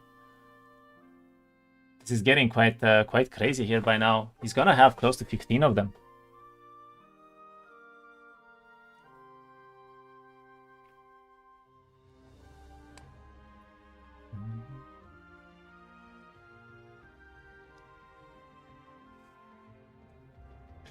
Okay, both miners went to the exact same spot and both miners morale on the exact same spot. That is kind of fun.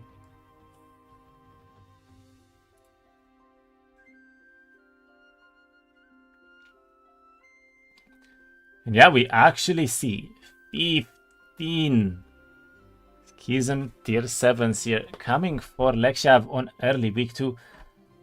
I mean, honestly, he was very lucky here in so many ways, because all of these were maxi almost. And they're all on the road as well. This is crazy good positioning for him. 100 Reavers though is not the best possible outcome here, but looks like he should be fine, I think.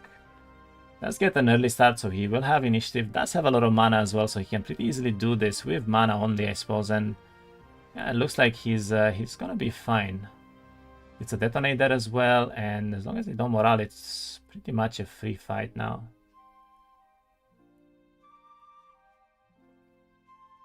Gets to kill one, gets to kill the other 2 now as well, and very nicely done. Lexiav all of a sudden is in desert, so he can technically try to pop this early final fight, and I think that's exactly what he's gonna do. He has 15 units, some of the best in the game, that are immune to spells. And then he has crazy good spells set up for himself. I mean, Thaumaturgy, Sorcery with Expert Primal Magic and Battle Magic even with really good stats. Lexiav might actually push towards the end of the game here very soon. And I don't know if Glu can find a way to deal with this. Honestly, Gluhammer is struggling hard right now. Even if he gets the Spell Power subclass, what is he gonna do against the tier 7s? There's so many. He needs to find summons, I guess, somehow, but... is he going to be able to do that in time?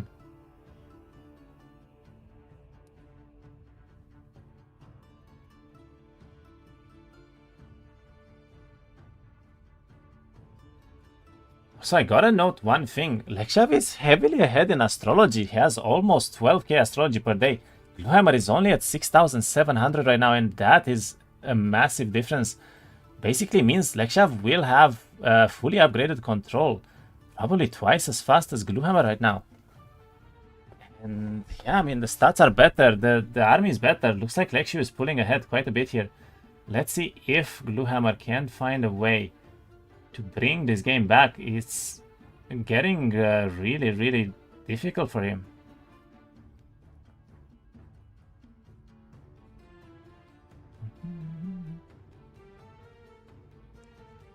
He's good. I think Lexiav is definitely in the driver's seat for this one. Unless he really throws the game somehow, but I don't think he will. He has fly as well now. And this is the arena. There is the arena right there. He could pop it up on this turn already. And I think he will. He's definitely considering it. And there we go. 3 days before the final fight happens. 1, 2, 3. Arena popped on 15 tier 7 units. And I think he's definitely in a very strong spot right now. The second wins as well. Double second win, has the flight already, and yeah, he's gonna go straight for this apotheosis fight here. And potentially even for the research laboratory afterwards, it's gonna give him a lot of good things there. Maybe may potentially lose one. Actually, no, he's killing all of the apotheosis here instantly. I think he should be fine.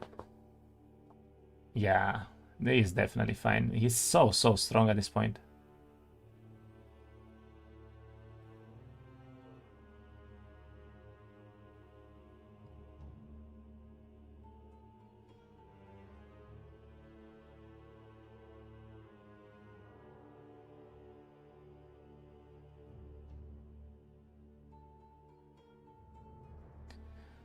I mean, I think Glue only has one chance, and is to get summons plus the spell power subclass, but I don't think he'll have enough time to get the spell power subclass in the beginning here, so.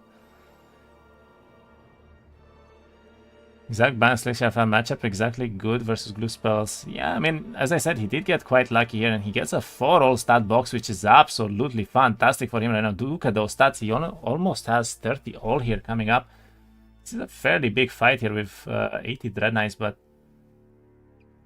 at this point he can just do everything on spells, and he has the setup for this for sure. So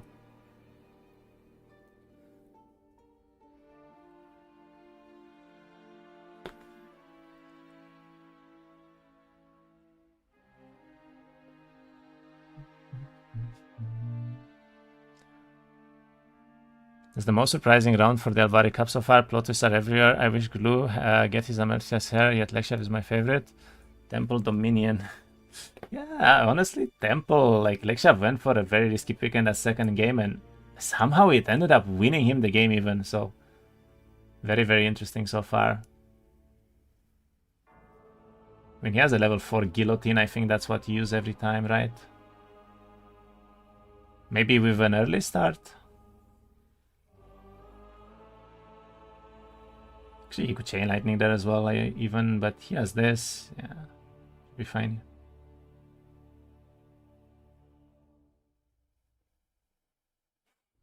They have so much magic damage reduction, it's crazy.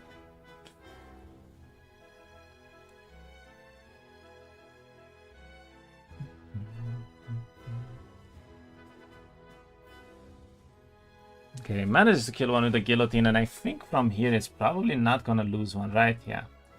He's not gonna lose the tier 7. Does mean that he gets the research laboratory here for free. Picks up Nightshade Magic, I would assume, as well. Gets a Brass Knuckles, not the best artifacts to find here, but has a lot of gold from that at least, which can be very relevant.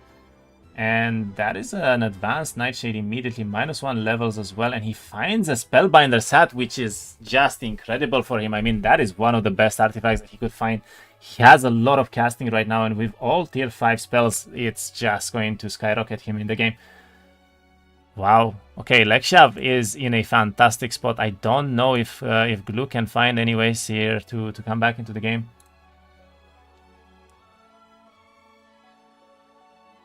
I mean, he has a lot of Cavaliers, but it's not even as many creature banks as Lexiav picked so far, I think. And that is 16 more.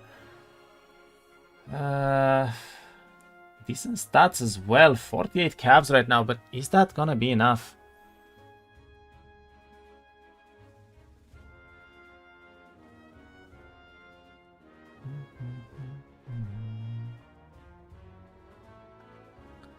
Lexiav is high rolling.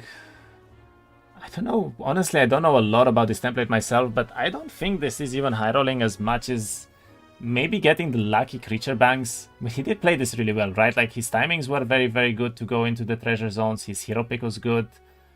He went straight for the arena pop there, so I think he made all the right calls. Honestly, Lexiav is playing really well this game, so.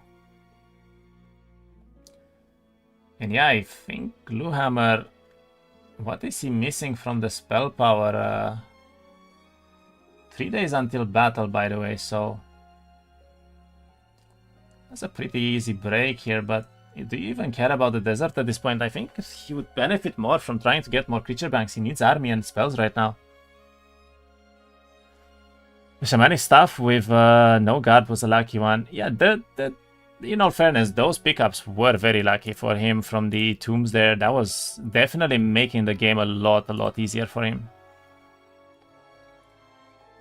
And yeah, right now we see Lexiav just looking to the desert, basically waiting for Glu to finish his turn, and could go for the 7 eyes as well. He could go for the plus 12 spell power as well if he wants to. I mean, after getting the tier 5 spellbinder's hat here, I think he's gonna be in a fantastic spot for sure.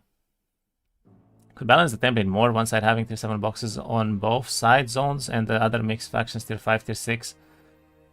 It is true. I mean, the RNG here was a bit in favor for Lexiav for sure.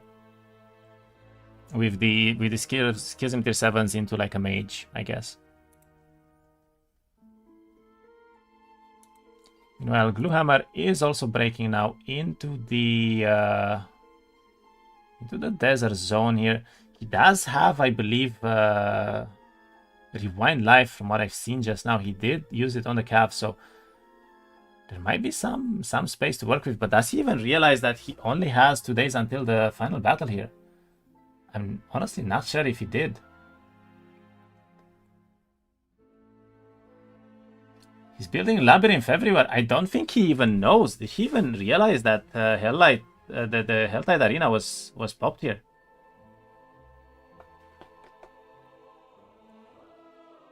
Ooh. Maybe he thought he's ahead, but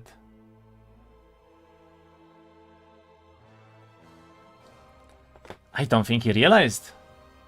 He's building army in the towns. I think he's just thinking that it's gonna go to week 3, but it's not going to go to week 3 at all.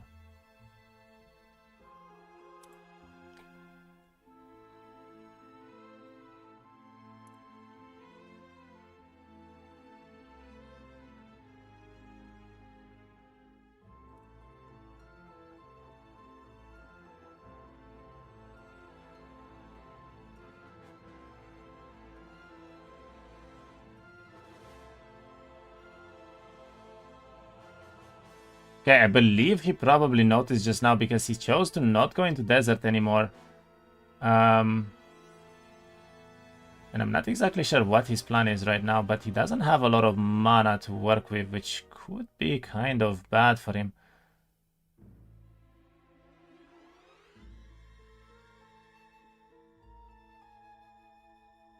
That is pretty awkward pathing. He cannot go to the Utopia, and I think he wanted to do this Utopia right now.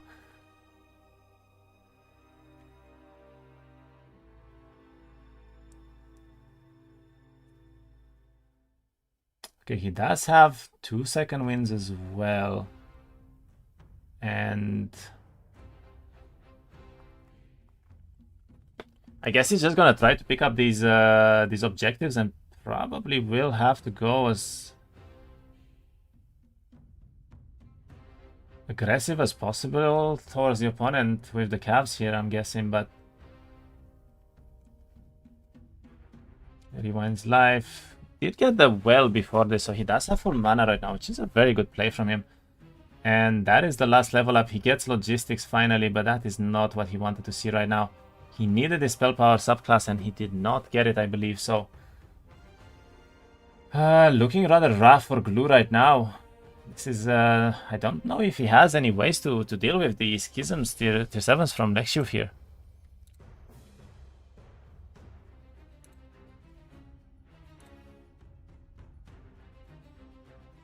Lexiav is picking some of his units up as well, and There's another research laboratory here too. Can also summon primal remnants right now with a lot of power, so he also has summons in case he gets in trouble from Glue summons, but Glue doesn't really have any to begin with.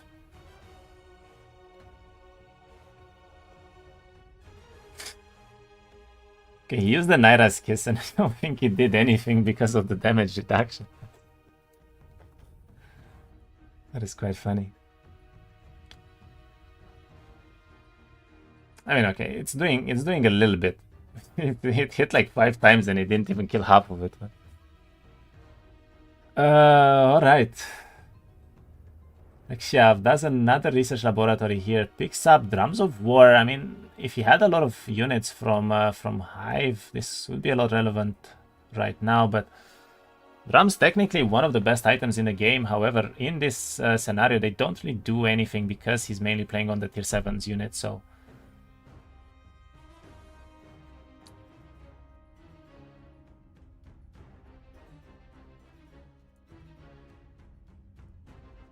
Okay, picks up offense as well. There is this the last turn? I think this may be the last turn actually that we're gonna see from both of the opponents here being played. No wait, two. Okay, 2 turns still. Looks like Lexiav wants to get this Utopia here. I mean, it's gonna kill maybe a lot of his units. I'm not sure if that's worth. He already has the setup. I would feel like going for some guaranteed artifacts might be better for him right now, but.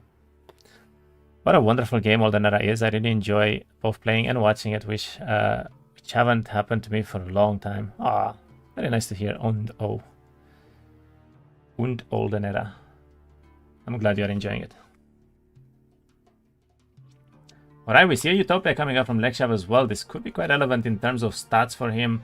I don't really think he needs the gold right now, and he is bleeding all of the units from Hive here for this Utopia, so it's not the best, but... Okay, that is a very strong Shadow Army, and he does get an Armor of Wonder here, which is a pretty good artifact as well. What is he looking for right now?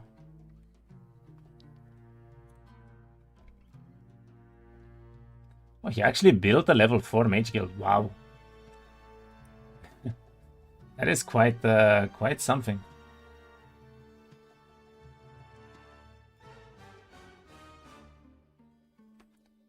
70k gold, does get an Arti-Merchants here, looks for, I guess, some pickups that he can do before the final fight, doesn't really find anything, however. And then he's gonna try to build another Arti-Merchant. Tabard, I guess, would be decent for him if he doesn't have anything for the cloak spot there for a few here.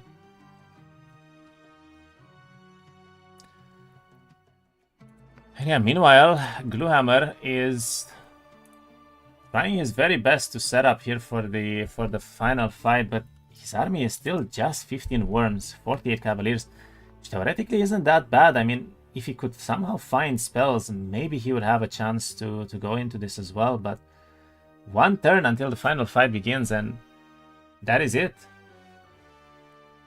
That is going to be it, basically.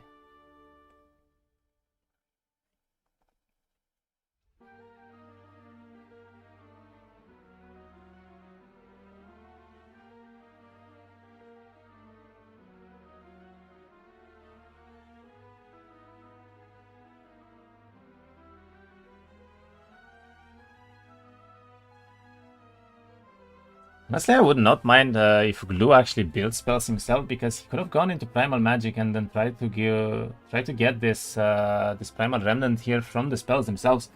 I don't think either opponent really went into any kind of army build-up, so it would make a lot of sense for him to have done that. But yeah, he tried to get this subclass, didn't get it right now, and it's not looking great. You will get a maxi, I think, worm creature bank here, which can be decent, but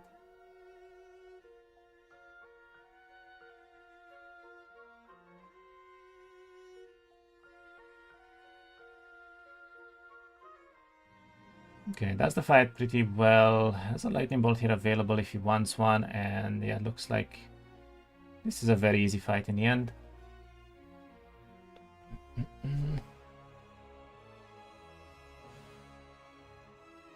Picks up another 12 worms, so he has a good army. Honestly, like, if Lexiav didn't have so many tier 7 units, I think he was having the better army here, but he doesn't have a way to deal with them right now. And Lexiav has spells, Gluhammer doesn't. These Utopias could be absolutely massive if he gets what he needs from them right now, but let's see if he does. Well, Lexiav is making the last preparations for his final fight here. Looks like he went for the expert Nightshade magic. He did get the Alvari ruin right now, so he's gonna be able to pick up every kind of upgrade that he wants. And 19. Wow, that is a crazy amount of army though right now. 19 Schism tier 7 units for Lexiav. He found another objective here right before the end of the game.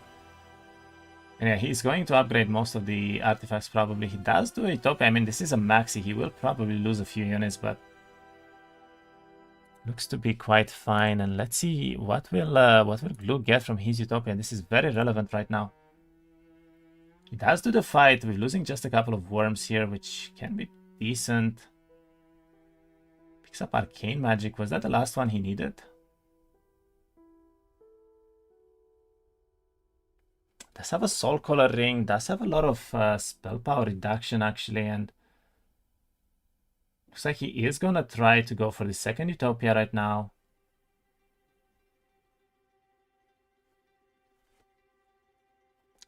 Still no spells for him though. I don't think he has any spells still, and he has a lot of magic damage reduction though, but will it be enough? That is a lot of losses too for this Utopia as well. I mean, he's losing so much here trying to gain a little bit of artifacts at the end. He does have a resurrection still. He could maybe use it twice potentially, but 1 minute warning. There is a 1 minute warning indeed, and I don't know how well Glue's gonna take this final fight here. I don't know if he has any play to begin with, really. I mean, Lexiav army is better. He has the better stats. He has the better artifacts. He has the better spells. Almost everything is in his favor at this point, and Glue actually lost quite a bit of army here, trying to do these fights to begin with.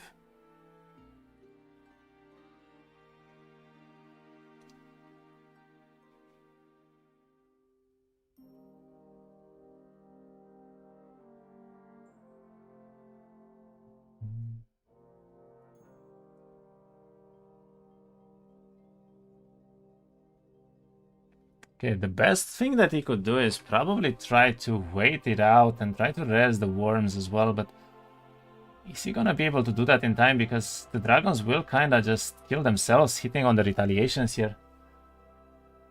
He's gonna try to use the mirror copies to try and get a little bit more hits in, I suppose, but they don't go for them in the end. Okay, just defend. Like, literally just defend. Don't do anything right now for 2 turns and then rewind life. I think it's the best play that he can do. And yeah, he does do that, exactly.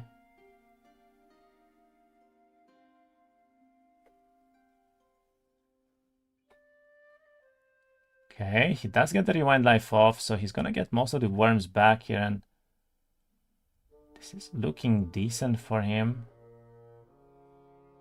Still loses 6 and 8. That is a lot of army lost though. America's Law. And he returns into town to try and grab the army here. Does he have any spells? I don't know if he has any spells.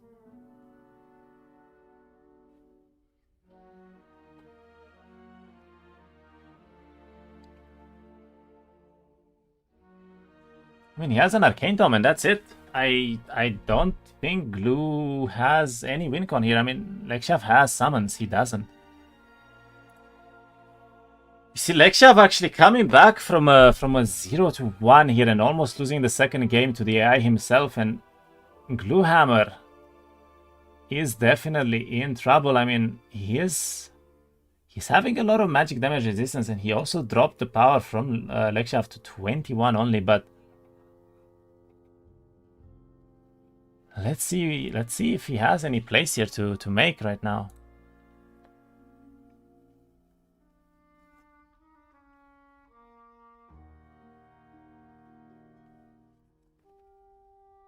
Okay, I don't think he has anything to do at all because it's immune. How do you deal with it? It's immune. He was probably hoping that he would have some kind of spell casting here, but he doesn't.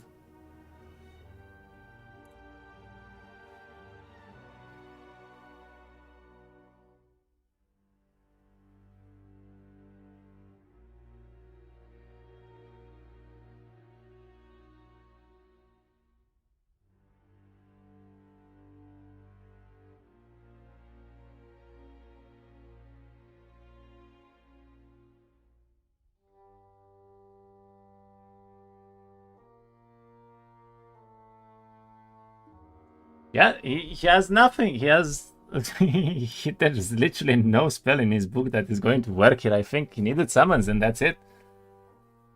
I think Gluhammer is realizing slowly that there's really not anything he can do right now.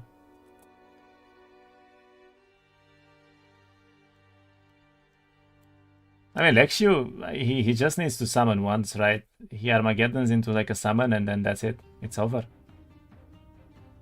I don't know if there's any win con here for Glue. Maybe if he was mismoraling, but I don't think he has mismorals to begin with. He was so confident on his webcam. I mean, he has to realize that there's probably nothing that can kill him, right? I think he has to know that there's nothing that can kill him, literally.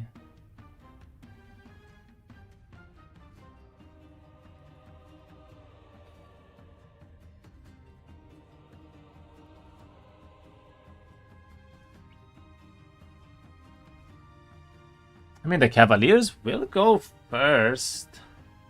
He could rewind live the Cavs, maybe takes a big hit here with them. But that's about it.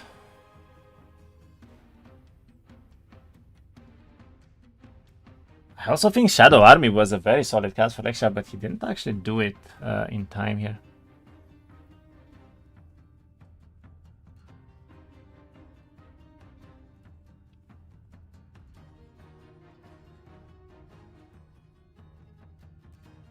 There's also gonna be taunt on the X-Pawn right now, so I don't think he can even take a hit. He would have to rewind life after potentially killing the eggs, basically. And let's see, is he gonna have any kind of place here?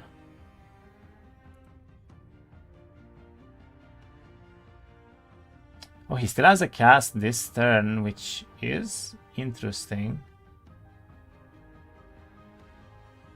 He can debuff them, does go for the Fatal Decay here, and now it's basically, can he kill them in time? But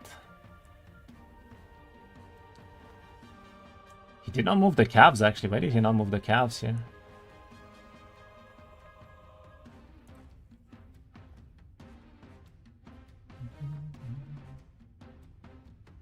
Is the third game? Yes, this will be the decisive fight here for the whole series.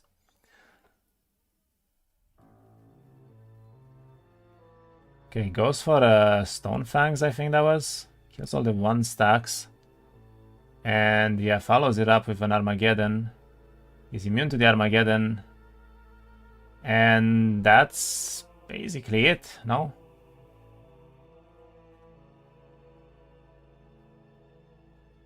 I think that might basically be it. There's 1 worm and 16 calves, and that's it.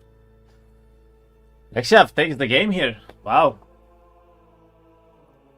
He manages to come back from the first game lost into a pretty lucky fight that Gluhammer took there, but he got moraled multiple times by the minors, and he managed to lose the game while he was ahead. And now Lexiav actually takes game 3. Honestly, a very well played game overall. He did everything right. He pushed towards the side zones on a perfect timing. He pushed towards the desert on a perfect timing, and we see exactly why tempo matters in these kind of games. And Gluhammer, there's nothing he can do. He didn't even touch the power stack here. There's basically nothing he can do at all.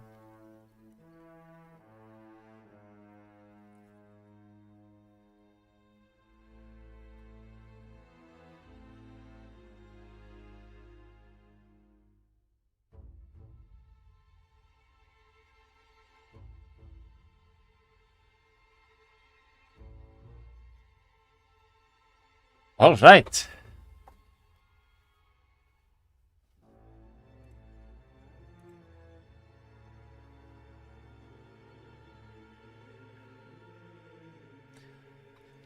And Lexiav takes game number 3. GG's, well played, and congratulations to him. Moving on to the next stage of this tournament, and well played to Gluhammer as well. He almost made it. He almost had it, but he threw that second game. What can I say? That was the decider at the end of the day, and it shows. I mean, if he just didn't go into that Minotaur fight, we could see a completely different result here, and most likely a 2-0 for Gluhammer. That is going to be something that will probably haunt him for a while. I feel bad about him for a bit here, but he had to take the morals into consideration, and he just didn't respect the morals in the end. And yeah, we are seeing a very nice Helltide game, 3 series game, won by Lexiav. Congratulations, GG, well played. Looks like the opponents are going through the games right now, trying to figure out what the other one had, and what else can I say? We are going to see some very nice series, I think, coming up on the second stage of this tournament as well, because all of these opponents have played fantastic games so far, and very great series today as well. So I'm happy to have casted it. Hope you all had great fun as well. One last time, I will go through the sponsors for the tournament. We have none other but Ubisoft, who is the main sponsor, with the prize pool there, 5,000 euros going to the participants here towards the end of the tournament, which will be split to the winners. And yeah, we have Dark Horse Gaming and Gamebook providing some extra items for the winners, and of course CD Action as a media partner. Thank you very much to all of them, and much appreciated for the support that they've given us, and also to Behemoth Slayer for cooperating with us and basically co-hosting this tournament with us and casting all of the games in Polish as well. So tomorrow Beastie game, kind of hoping he does well. Tomorrow's game will be postponed, actually. It's not going to be tomorrow, it's probably going to be next week. So today's game is fine, but tomorrow's one will be postponed for a bit. So now we're getting new patch. About the patch, I'm not sure if it will get delayed or not yet, but we'll see. It's still under work. Will there be a player interview? Probably not here. Maybe later on if we do the finals or like semifinals or something like that. But not for these games. There's too many players as well. Either way, I thank you all for watching. I hope you all had a great evening, and we had some great games. And I hope you all enjoyed them. And I shall see you all next time when we cast. It's probably going to be next week with 2 series, and we will keep you all updated on Discord and other social media. Of course, you can check the tournament page to check when the next games will happen, basically. So, thank you all for watching. See you all next time. Hope you all had fun. Have a great evening, everyone. Bye-bye.